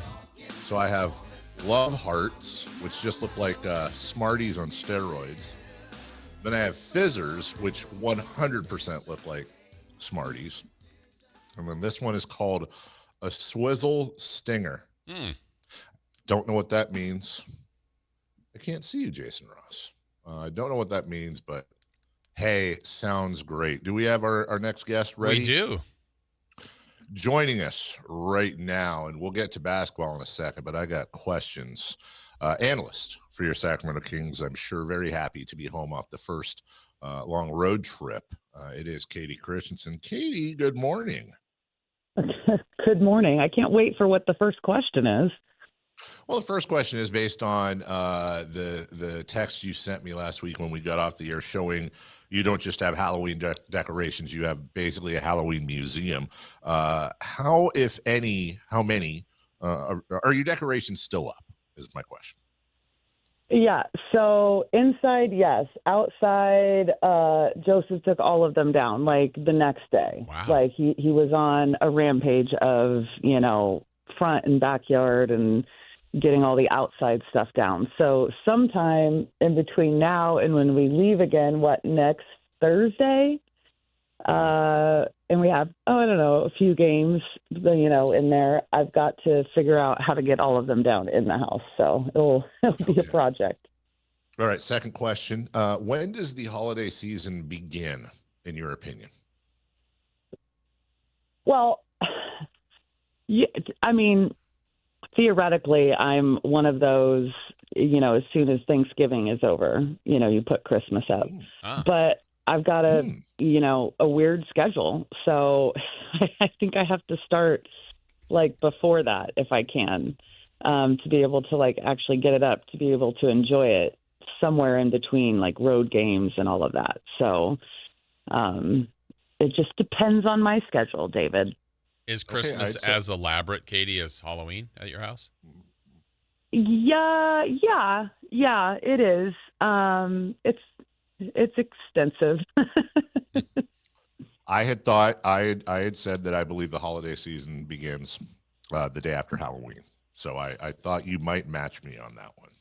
Yeah, well, we went for a bike ride yesterday, and I was riding through the neighborhood with my daughter, and she's like, "Mom, there's a house that already has Christmas stuff up." And I'm like, "Okay, I don't where, I haven't seen it." So we rode down, and she goes, "I want to go to the Christmas Eve house. It's down here." So they do. They already have their outdoor decorations up, which I'm a little competitive.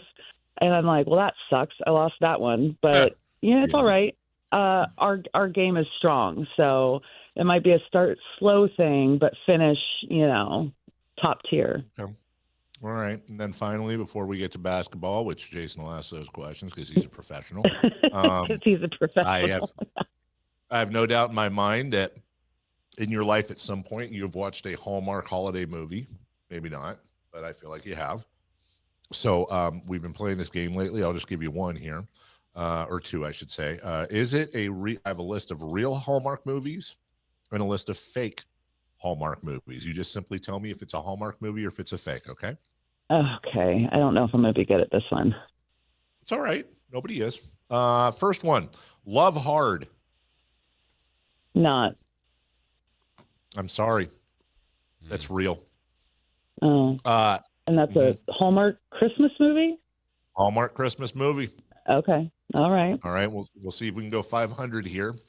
Christmas Kiss List. I feel like this is a trap.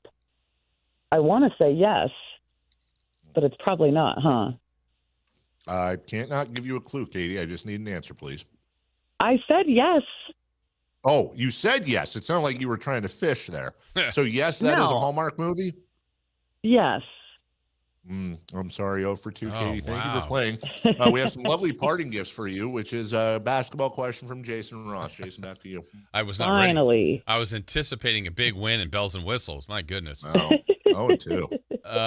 So, Katie, let's, I think what we saw in this road trip from the Kings, actually, I thought they played some pretty good basketball, and there's parts in each game that's kind of derailing them. But I think if we look at the last two specifically, it's an area that's got to be killing Doug because their offense is showing up winning numbers.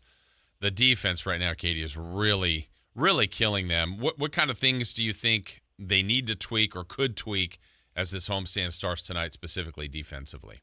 Well, I think maybe the most glaring thing defensively is just their on-ball defense, right? Being able to keep guys in front of them and not putting your defense in rotation and depending on like your second and third line of defense so often. Like it's when you're allowing, when you're allowing guys to get by you on the first dribble and get that first step past you, like you're not giving your help side defense enough time to even really react. So I think that's probably the biggest one at the moment. But then, you also got to look at how they close out possessions. Way too many offensive rebounds right now. Katie, I've asked you this question on the air before. I want to acknowledge that. Look at Dave pausing because he's got to think about basketball right now. It's crazy, right? I know. It's not easy. Also, my mic was muted because I'm eating candy. Anyway. I want to acknowledge, I've asked you this question on the air before. I'm not getting more senile than I already am, but I think it's a good time to bring it back up and reiterate it because Doug Christie is a guy that as a player got more defense out of himself and his team than most other players in NBA history. And we talked about this yesterday, a team that had noted defensive stalwarts such as Chris Webber and Vlade Divac and Peja Stojakovic and Mike Bibby led the league in opposition field goal percentage in 2002, led by Doug Christie. A lot of that's team defense. A lot of that, I'm sure, is attitude. But for you as a viewer and also an ex-player, how much of preaching defense and successfully playing defense is skill, and how much of it is belief and buy-in? Interesting question. The first part, how do I say this without? The first part is valid. The second part, I don't know that it's like belief and buy-in. I think that when you have a team that isn't full of defensive stoppers, which not a lot of teams in the NBA have a team full of defensive stoppers. I think Portland is maybe one of the closest in that regard. Like offensively, I don't know if you've watched them much this year. Offensively, they're really struggling. But they beat Denver, before we played them just purely off of being absolute, pests on the defensive end. And they have multiple guys that wreak havoc. But most teams aren't really built that way. There's not a huge, pool of defensive stoppers in this league. I think that might kind of shift because I think the common theme right now, how, basketball is kind of cyclical. It comes back around. Like we're seeing big lineups now with 7-footers and playing 2 bigs, and more teams have that.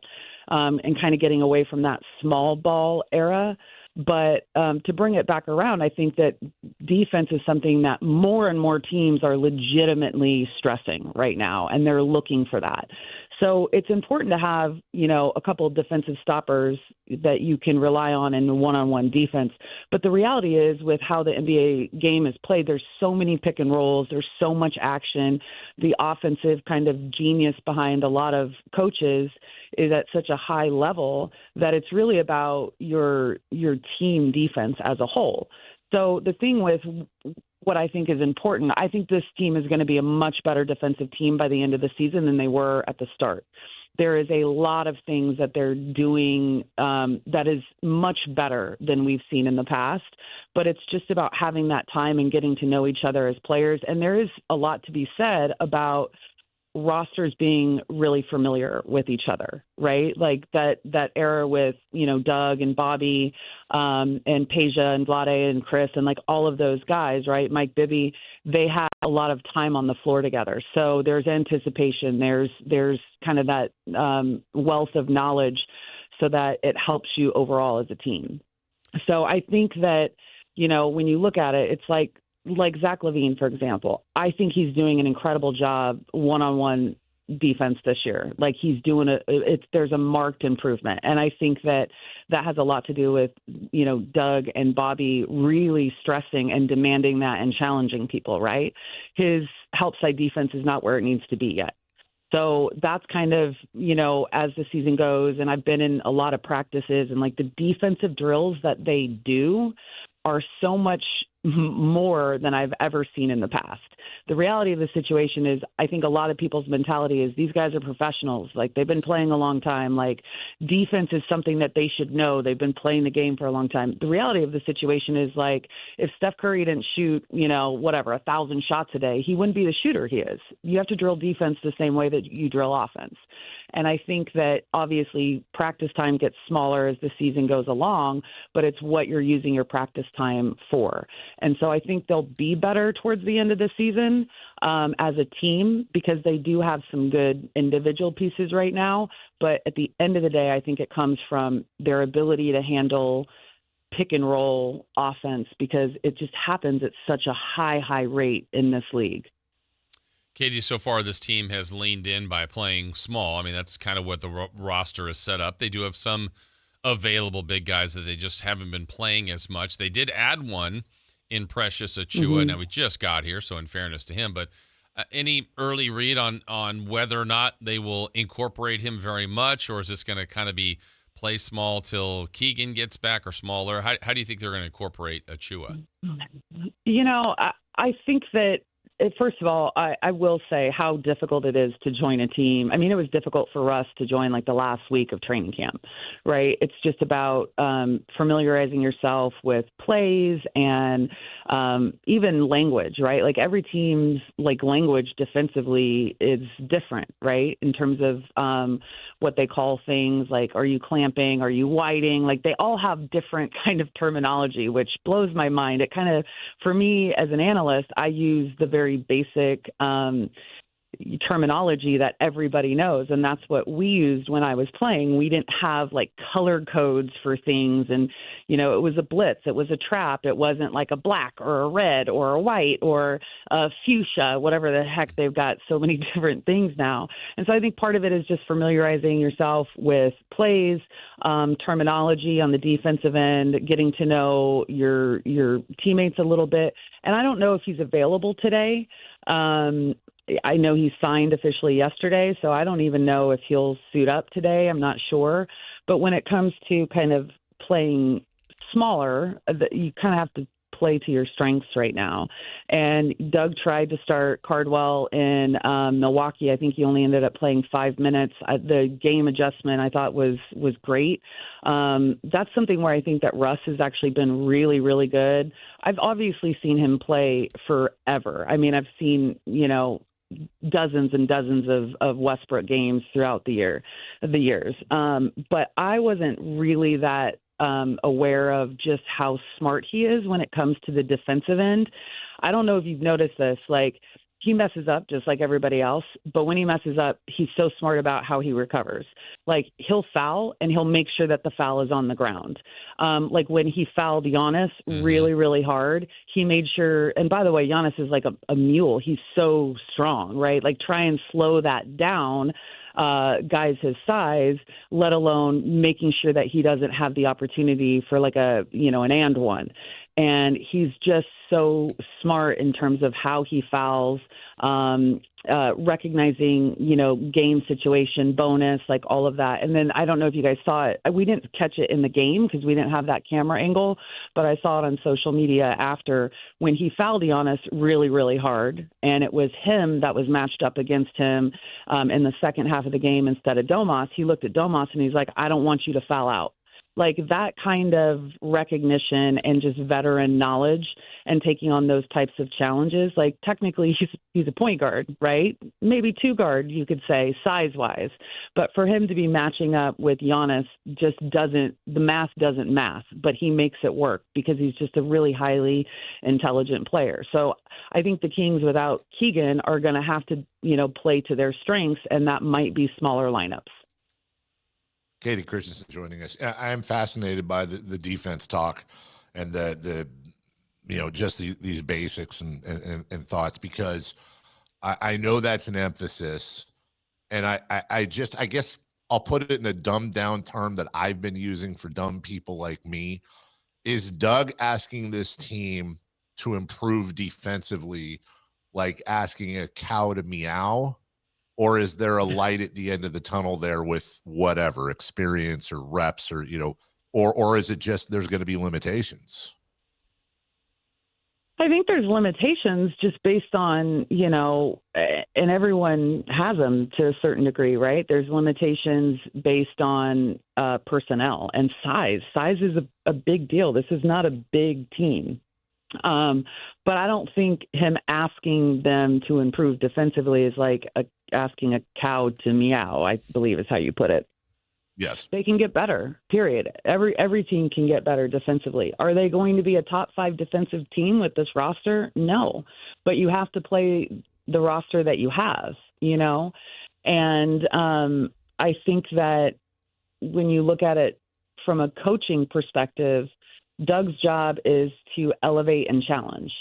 And that's what they're doing. I actually really liked, and being, around the team on the road has huge benefits because you're around the team, you're around the coaches, you get to kind of be a part of film sessions and conversations and just talk to them one-on-one.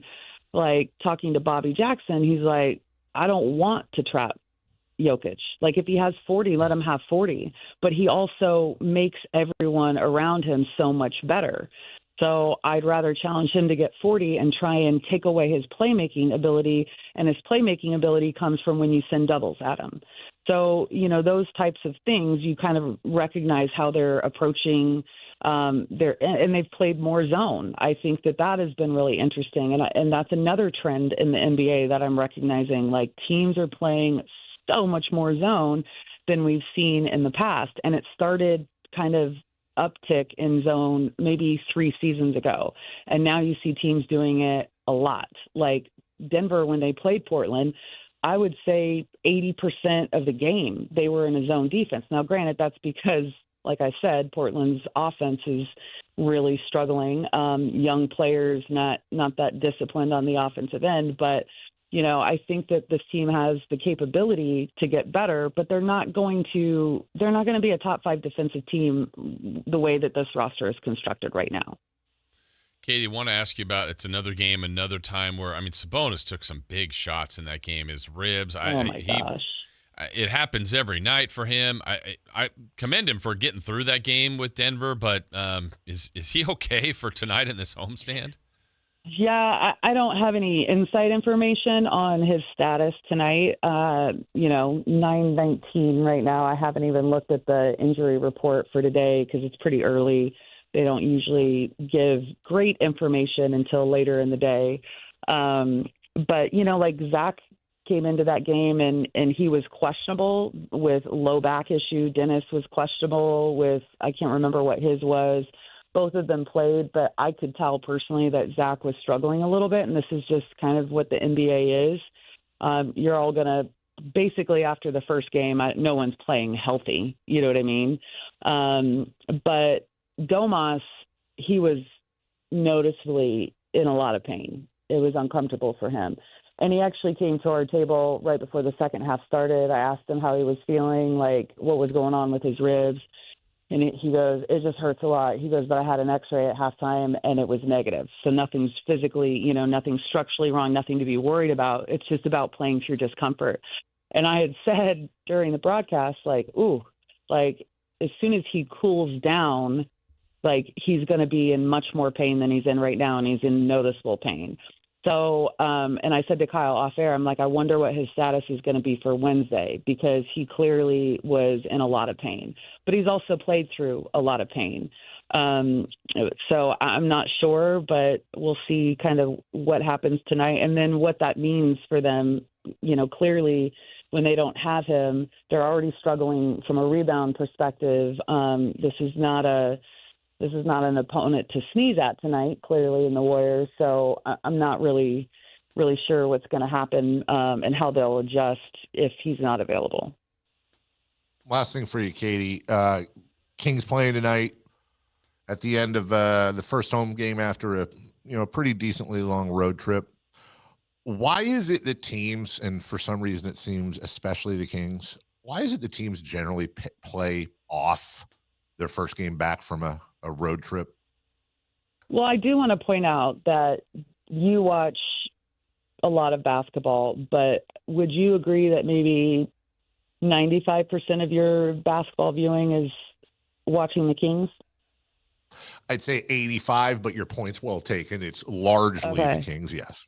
Yeah. So, I mean, if you wanted to do like a study and get analytics involved, I would say every team in the league has like a lull in that first game coming back after a long road trip. And I think it's a combination of mental and physical, to be honest. I know when I was playing, and I think I will say right now, it's much different when I was playing on the women's side and making the money we made on the women's side than it is playing on the men's side. But like when we came home after being gone for a long time, there was like a lot of stuff when you come home that you have to take care of, like there's life things at your home with your family, that kind of stuff that now that factors in from a mental standpoint as well. These guys have families, kids, that kind of stuff. They're dealing with all of that coming home. But it's also just like this level of like, it took me yesterday, I was like a completely unproductive person. And it's just, it wears on you. You've been in different time zones, like all of this stuff. And yeah, it's like, oh, you get all the talk about you stay in 5-star hotels, you fly, charter and all this stuff. Yeah, but we're flying at, I think I got home at 2:00 in the morning, yesterday, and I couldn't sleep. I think it was probably like 4:30 when I was able to like kind of fall asleep. So those are the things that you're factoring in, and your body clock hasn't set back. You haven't readjusted to the time zone yet. And so, now where you were practicing at 12 o'clock, in Milwaukee, their practice time is 11 here. Well, that's really, you're on a different time zone. So now you're practicing at 9 o'clock, which means you got up at 6 o'clock. Like it's just your internal clock and all of that trying to adjust. So those are things that I feel, factor into it legitimately, but I think they have added incentive. This is a team that they always are incentivized to play against in the Warriors. That's Katie Christensen. You can check her out on the call this evening as the Sacramento Kings return to Golden One Center, of course, right here, also on Sactown Sports. All right, we're going to let you go so you can bring down some more of that Halloween decor. No, it's not happening stuff today. I'm working today, David. Come on now. Come on, David. All right. Hey, real quick. The night before Christmas, KNIGHT, the night before Christmas, Hallmark movie or not? That is a Hallmark movie. That is correct, Katie. And finally, well done.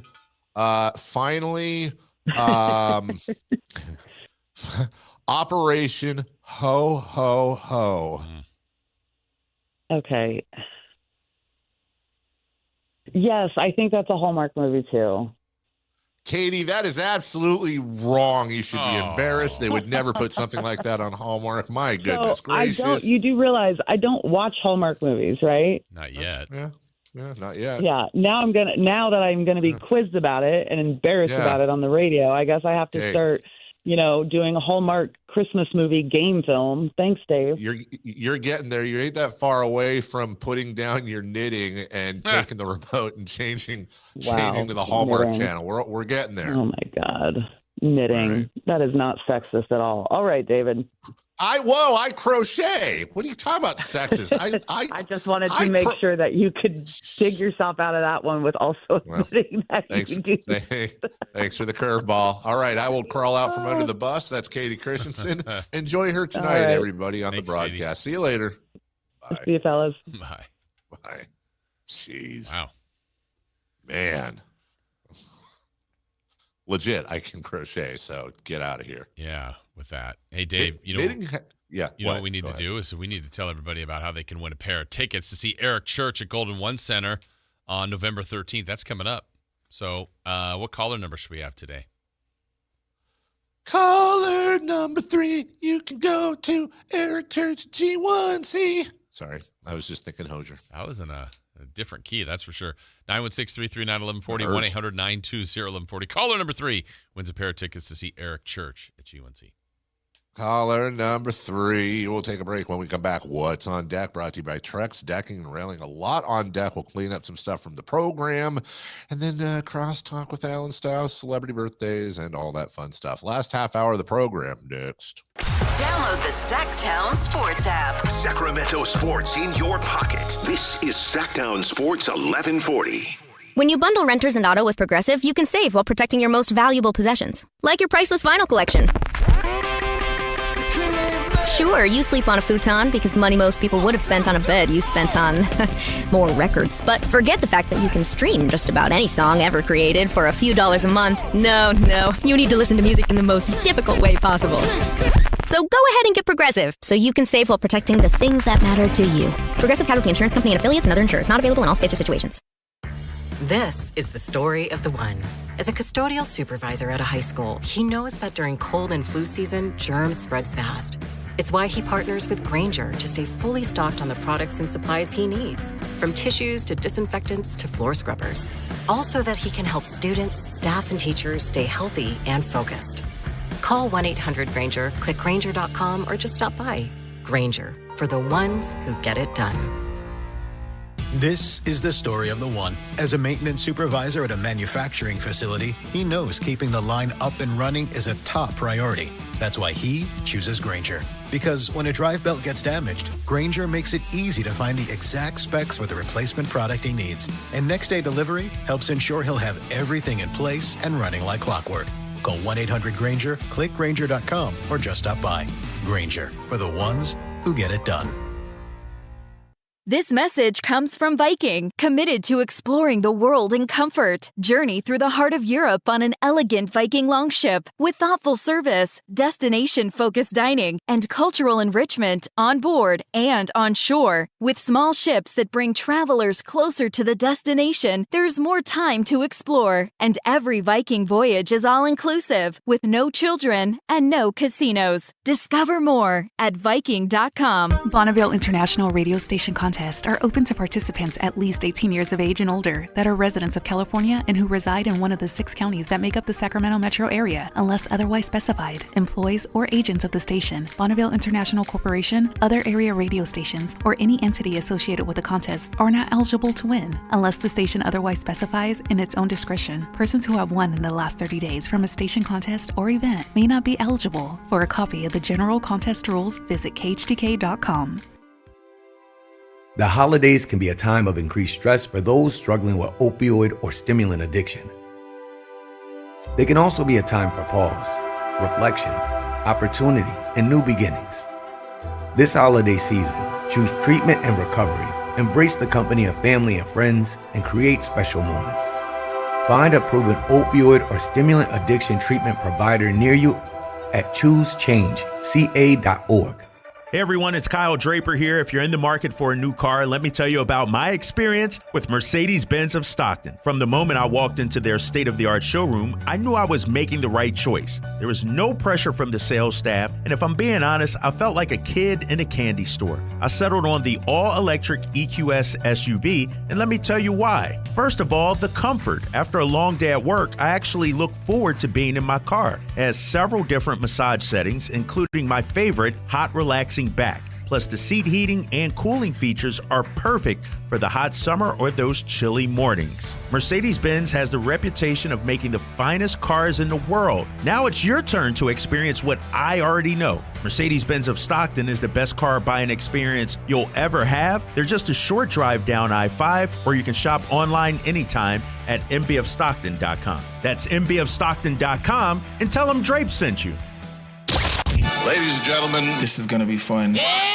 It's time for What's on Deck, brought to you by Trex Decking and Railing.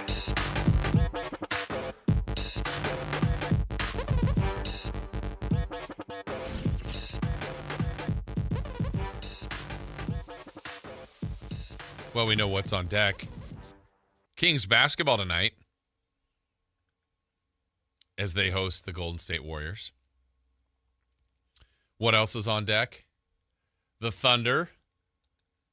Feel the thunder. Lightning and the Thunder as they take on the Blazers.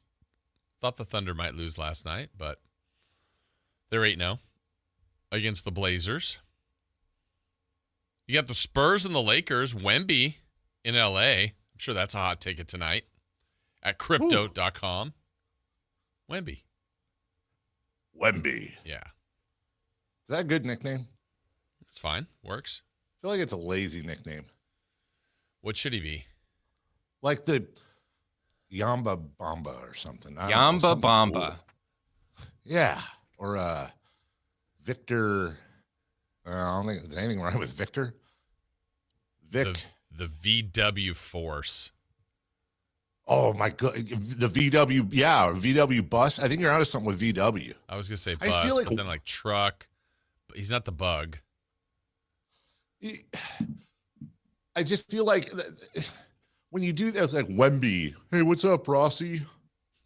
Hey, Verley. Like, you know, like, or if you add a O at the end of something, like, what's up, Jacko? It's just, you're just being lazy. You're just being lazy. Like, I didn't know for the longest time why Paul McCartney's nickname was Macca, but I guess then I realized it's. Is it because the present he sent to a music critic? You got that? You got that before the show too? We did. Yes.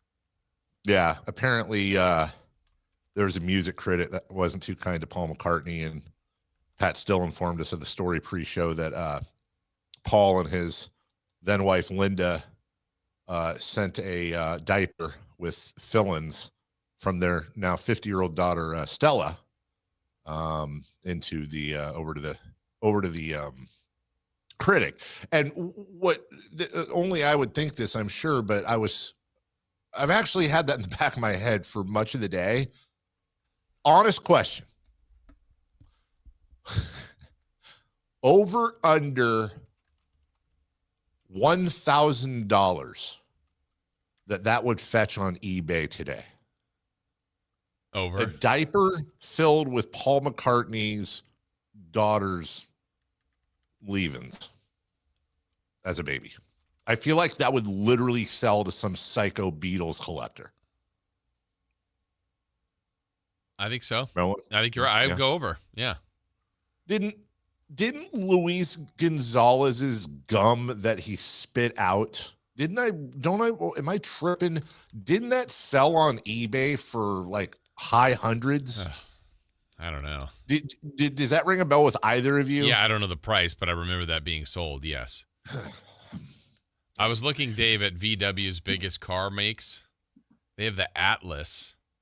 So could he be the big Atlas or the VW Atlas?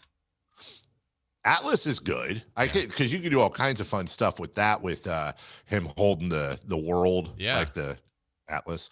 Well, isn't his logo Like, an alien, is alien a cool? Yeah, is that a cool nickname? Because he is kind of an alien. Like, he is a. I mean, I get we use unicorn, but alien's the same thing. Just we've never seen anything like this before. I mean, Greek freak. Yeah, I like that. That's a great nickname for Giannis. Yama. Ooh, you're suffering from Yama trauma. Boom, because the Spurs beat you. No. Hey, Victor. Victories or something. Okay, well, let's. Hey, because we had Katie at 9. Normally, what we do on Wednesdays at 9, Dave.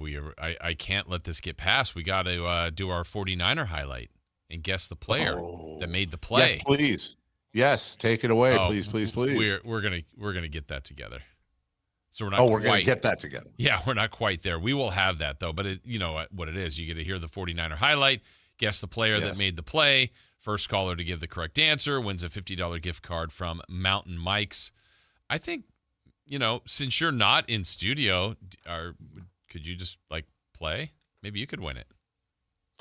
I could give it a try. I did see the game. Yeah. Also, room for embarrassment on my end, but I trust myself. Yeah. It could be like a lifeline. Yeah. Phone a friend. Do you? Yeah. There you go. I could guess it, and then they could say, "I'm going to go with what Dave says," or "No, I think it's this guy." I'm pretty sure our savvy listeners will know it. They've always done so well.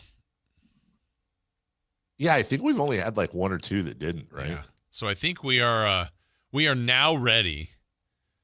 So Chris, let's fire away that highlight where you will omit the person that made the key play. Let's see. 2 left and 1 right for Mac Jones in the shotgun. Stomps his foot, gets the football. Back to pass, pressure in his face, throws it out left. Catch in stride of the 10. Jumps for the left pylon. He is in for a 49ers touchdown. I got it. You know it? I do. And I'm going to, like I said, I'm going to give the caller can either agree with me or they can disagree with me. That is from UCLA, JJ Stokes. Ooh, okay. Well, we'll see. Yeah. Callers, do you agree or not? 916-339-1140. 916-339-1140 or 1-800-920-1140. First person to correctly identify who that was will win that $50 gift card from Mountain Mike's. So there you go. I gotta be honest, dude. Mountain Mike sounds really good right now.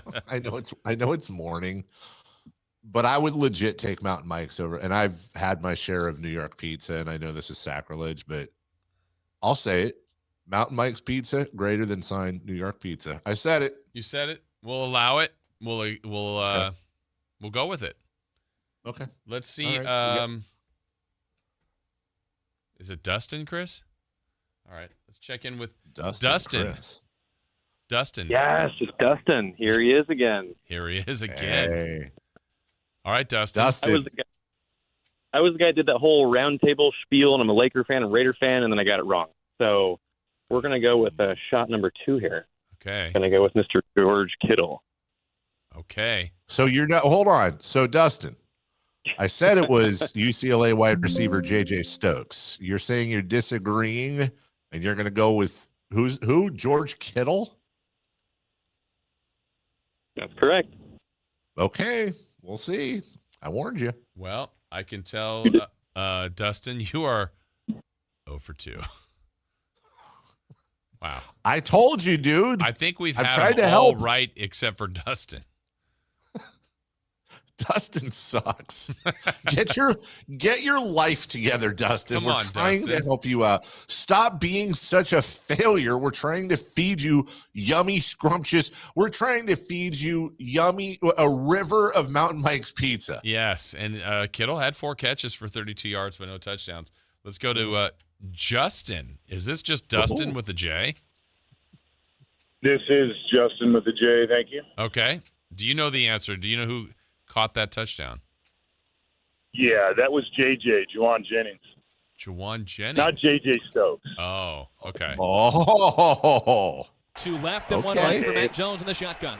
Stomps his foot, gets the football. Back to pass, pressure in his face, throws it out left. Jennings catches stride of the 10, jumps for the left pylon. He is in for a 49ers touchdown. There you go. Way to go, Justin. Well done, Justin. I tried to give him a hint with the JJ. Dave. Yeah, you did. Well, you've won yourself a $50 gift card to Mountain Mike's Pizza, good enough to feed you for an entire Sunday of football. And Justin, not Dustin, could you just tell us what number one Nielsen-rated sports show or station makes your pizza dreams come true? 1140, always making my pizza dreams come true. I appreciate it. There you go. Hang on, Justin. Well done. I love him. You know what? That's a call. I like that call. That's a good call. It's a very good that call. It's a very, very good How'd call. you like Dustin's call? You said he sucks. Dustin, total failure. And I'm rooting for him. What Dustin needs to do is he needs to put a picture of Mountain Mike's Pizza on his mirror, grow a beard, run through the mountains. Yes, start the montage, escape the Secret Service, run up the hill, and scream out, pizza! And then come back and get a third try. He's got to want it, and I don't feel like he's wanting it enough. You know what he should go? You know what he should do? He should go back and listen to Coach Tim Plow from earlier and learn how to take accountability. Learn lessons from your mistakes. Yes, be an accountability buddy. We'll take a break. When we come back, Crosstalk with Alan Stiles, celebrity birthdays, and all that fun stuff. Brought to you by Crumble Cookies. We'll right back after this. On the move? Got somewhere to be? Take Sacramento Kings basketball with you. The Sactown Sports app will let you stay connected to your passion. Never miss a moment of Sacramento Kings basketball with the Sactown Sports app. Carmichael Dave here for American Energy Heat and Air. Right now, breaking news, they're upgrading their offering to include plumbing, bringing that same expertise and experience to the plumbing space. They're no longer just heat and air. They're now your American Energy Home Pros. You hear me talk about them as your second opinion partner. Now you can still get second opinions on any HVAC service or replacement, and now you can get a second opinion on any of your plumbing services. They'll come out to your house for free, and they'll give you a second opinion and almost certainly save you money. Oh, but wait, there's more. With winter coming up, how about a free furnace special? With full system installation, you're getting a free furnace, not a discounted furnace, a free furnace, and up to $4,000 in rebates while that funding lasts. So get there right now, 916-520-9990. That's 916-520-9990 or AmericanEnergyAir.com. American Energy, making the uncomfortable comfortable. If you're 55 or older and into that whole saving money thing, T-Mobile has an exclusive phone and internet bundle just for you. Right now, get 2 unlimited phone lines plus 5G home internet for just $30 each per month with autopay, plus taxes and fees. And with 5G home internet, setup is easy with just 1 cord and no technician needed, which is great if you're also into that whole keeping it simple thing. Switch now and experience the best mobile network in the U.S. Visit your local store to start saving. T-Mobile, it's better over here. Based on analysis by Ookla of Speed Test Intelligence data Q4 2024 to Q1 2025. Ookla trademarks used under license. Unlimited on our network. Customers on voice plan may notice speeds lower than other customers and further reduction if using more than 50 gigs a month due to data prioritization. Video streams and SD on this plan. Home internet pricing after $20 in monthly bill credit plus $5 per line without autopay. Debit or bank account required. See 5G device coverage and access details at T-Mobile.com. At Valley Strong Credit Union, we know that local businesses are the backbone of the Central Valley, investing in our neighborhoods, boosting the economy, making the Valley stronger. But when it comes to their finances, where can they turn? A big bank that just sees another number? That's not good enough. Valley businesses deserve Valley support for payroll, credit, cash flow, and everything in between. Valley Business is Valley Strong. Learn how our cash management services can support your business at valleystrong.com. With 25 award-winning years in Northern California, Ashton & Price is your local injury law firm. Pro attorney tip: if a firm presents as local but they're in LA, red flag. If your first consultation is not with a lawyer, big red flag. At Ashton & Price, your first consult is with a local attorney, and if serious injury prevents travel, a lawyer will come to you. Still not enough? George Washington's my uncle. At Ashton & Price, no red flags, just red, white, and blue. Remember, for the best advice, don't think twice. Call Ashton & Price. NBA fans, the race for the Emirates NBA Cup is on. Let the games begin. 30 teams will start, but only 8 will advance. Oh, he puts it in! And only one champion will capture the cup. Let's go! To finish first, they'll have to put the pedal to the metal. Who will capture the cup? Well, let's see what happens on the court. Basketball is back. Emirates NBA Cup Group Play continues every Friday on Prime. It's time for the news of the day. The latest headlines, the biggest stories, hard-hitting analysis. Yeah, this is none of those things. And now, here's Carmichael Dave and Jason Ross. Oh, yeah. Yeah. Oh, a big announcement. Southwest and Philippine Airlines are partnering up. Southwest also launching arrangements with Iceland Air, China Airlines, and EVA Air. Or EVA Air? I don't know what that is. Anyways, Jason, now you can book soon through Southwest through 4 different airports, LA, San Francisco, Seattle, and Honolulu, and get your tushy all the way to Manila and enjoy yourself some Philippines. I've never been. Have you? I have not. Alan, have I feel you? like it's to the Philippines? Yeah. Yeah. No. But I grew up with a lot of people that have been to the Philippines. Oh, well, that's the same thing. Yeah. Yeah. I knew a guy. I love Filipino food. There you go. Yes. Very underrated, I would say. And I'm still waiting for, there's a truck. It's what is it? Fusion. But there's a truck. It's made its way throughout the Bay. But Senor Sisig, I don't know if anyone's ever had it. It is a fusion where it's Filipino ingredients in a burrito. Outstanding. And I'm still waiting for every day. Not every day, but once a month when I get their emails, I say, "Are you coming to Sacramento yet?" I grew. One of my best friends was Filipino, and they're not his anymore. Mother, yeah, well, I don't like to talk about it. No, he just moved away. Oh, gotcha. I thought you were saying that they're not Filipino anymore. No, yes, no longer Filipino as of 1999. No, his mother was other than my mother, maybe the greatest lady I've ever known in my life, would never let us leave without us being so full. And I would I would do the voice she would use, but I feel like I'd get in trouble. But she would, let me see. She would You gonna try it? She would let me try to do this. She would very loudly invite us to eat more. And question as to whether or not we were full on a consistent basis. Okay. Like you can eat more. Sit down, that type. And it was the best food. And yes, everyone talks about lumpia, but there's so much more. Unless you're talking about that egg with the face in it, and I'm not here for that. I think it's balut. Okay. No, thank you. I'm dude. not into that. I'm all about cultures and all that. That's fine. I'm not eating anything that looks at me. Okay. And yeah, I'm not into it, dude. I can't do the egg with the duck in it or whatever. But oh god, their food's so good. Shout out Philippine cuisine. Yeah, for sure. Did you play the broadcast? There are a lot of good calls yesterday. The Shamalama, the Bucks one, and then the Bulls one. The Bulls one was the one. Elizabeth, dude.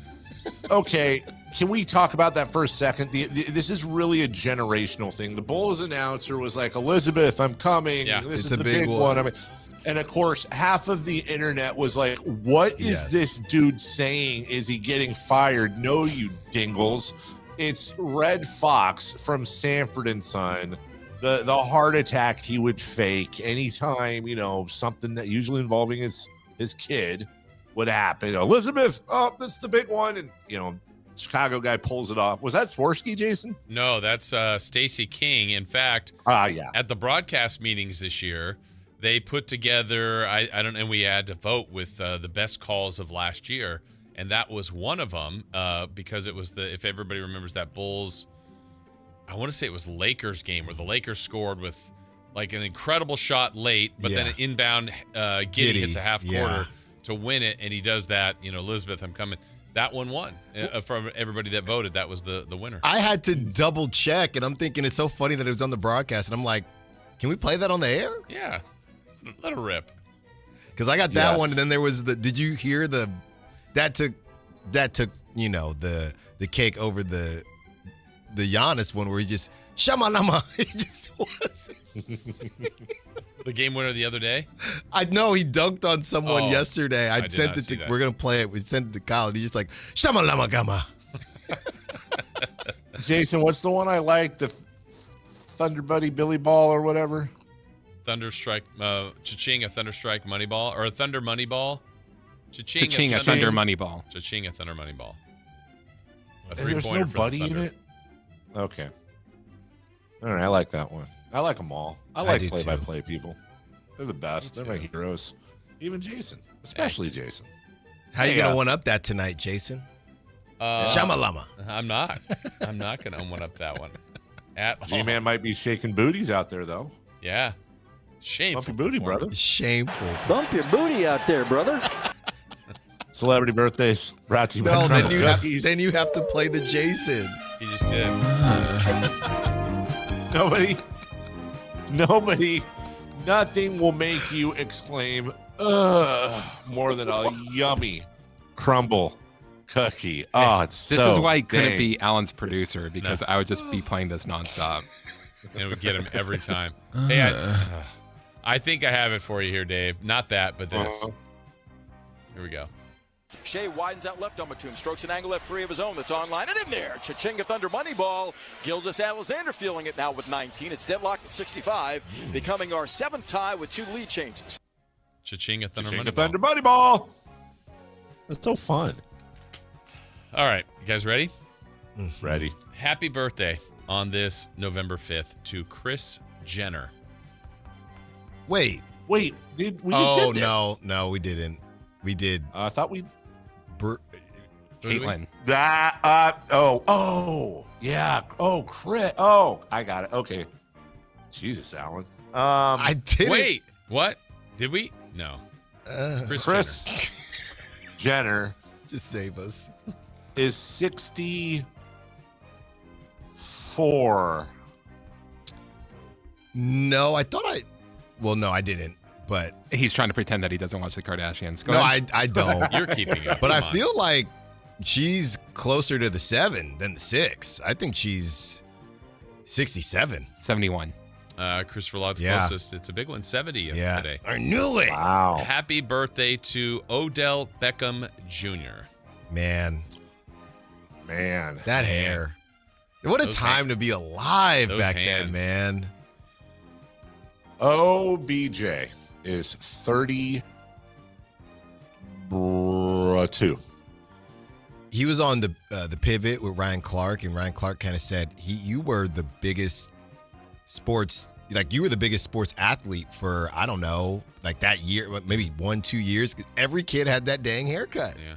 And Lionel Messi existed then, so I wouldn't. Nobody had their haircut like him. I wouldn't say that. Nobody had that so mohawk, the haircut. the mohawk with the blonde. What? Odell? No, I think he's 33. 31.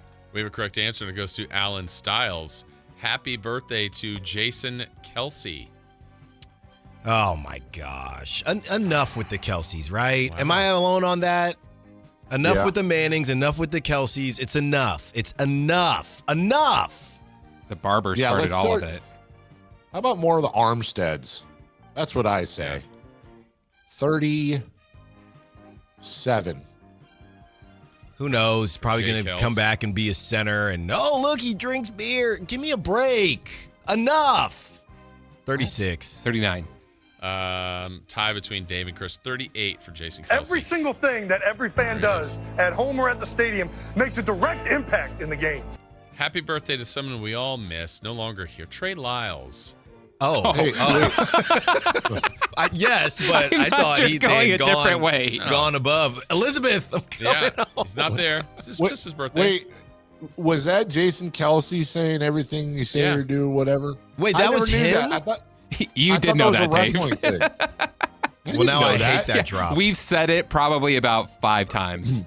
No, when you went to a golf tournament and Jason Kelsey was there, I said you had a thing to tell him. You could say that we play your drop all the time out here. That doesn't tell me that that's the drop, though. Think about it. Like, how would I know that that's his drop if I didn't know that was his drop? I could have just thought you were saying any drop. I told you. You forgot. The other drop that we play that's Jason Kelsey's is also. That's not. Yeah, really that's me. Jason Kelsey. No. No, well, then I'd make an exception. And I don't mind. Hey, he's girl dad. Shout out. He just. It's a collection of them. It's just enough now. How about Trey Lyles? Love Trey. Trey. Happy birthday. Trey Lyles is 29. Trey Bay. Yeah. Yeah, I think Dave's right, but he might be 30. I think he's 30. Chris? I'm going to say 31. I can tell I'm right. He Jason was an unlikely rebel. He gave him the eyes. And to me, he's our greatest Canadian. We have a correct Is that answer. Trey And it goes Lyles? to Alan Stiles. Come on, baby. Happy birthday, also Kings related, Alvin Gentry. Oh, great guy. Oh. Ali G is he is Bigger fan of his 70. brother. Yeah. Simon Gentry. He is Something like Theodore Moore. 2. Whatever he is, he doesn't look it. Good for you, Alvin. We still making Alvins? Yeah. No. 72. Mount Alvin Moore That coming up tomorrow. Is he Chris Jenner's age? 70. 67. We have a tie between Alan and Dave, 71. He ties. Happy birthday, OJ Mayo. Great name. Right? USC, right? I guess. Only athlete in history who has 2 foods in their name. Probably. OJ Mayo is 45. No. He's 37. He's 30. He's so not 45. He's 36. Chris is closest. He's 38. All right. So far, we have Alvin Gentry. We have Alvin from the Chipmunks. The other 2 members of Mount Alvin Moore coming up tomorrow. Alvin Stiles. No? That's right. Came up short on that one. Alan Stiles.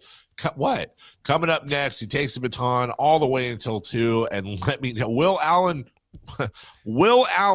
reveal the Ja Morant trade that may have just happened between the Kings and the Memphis Grizzlies?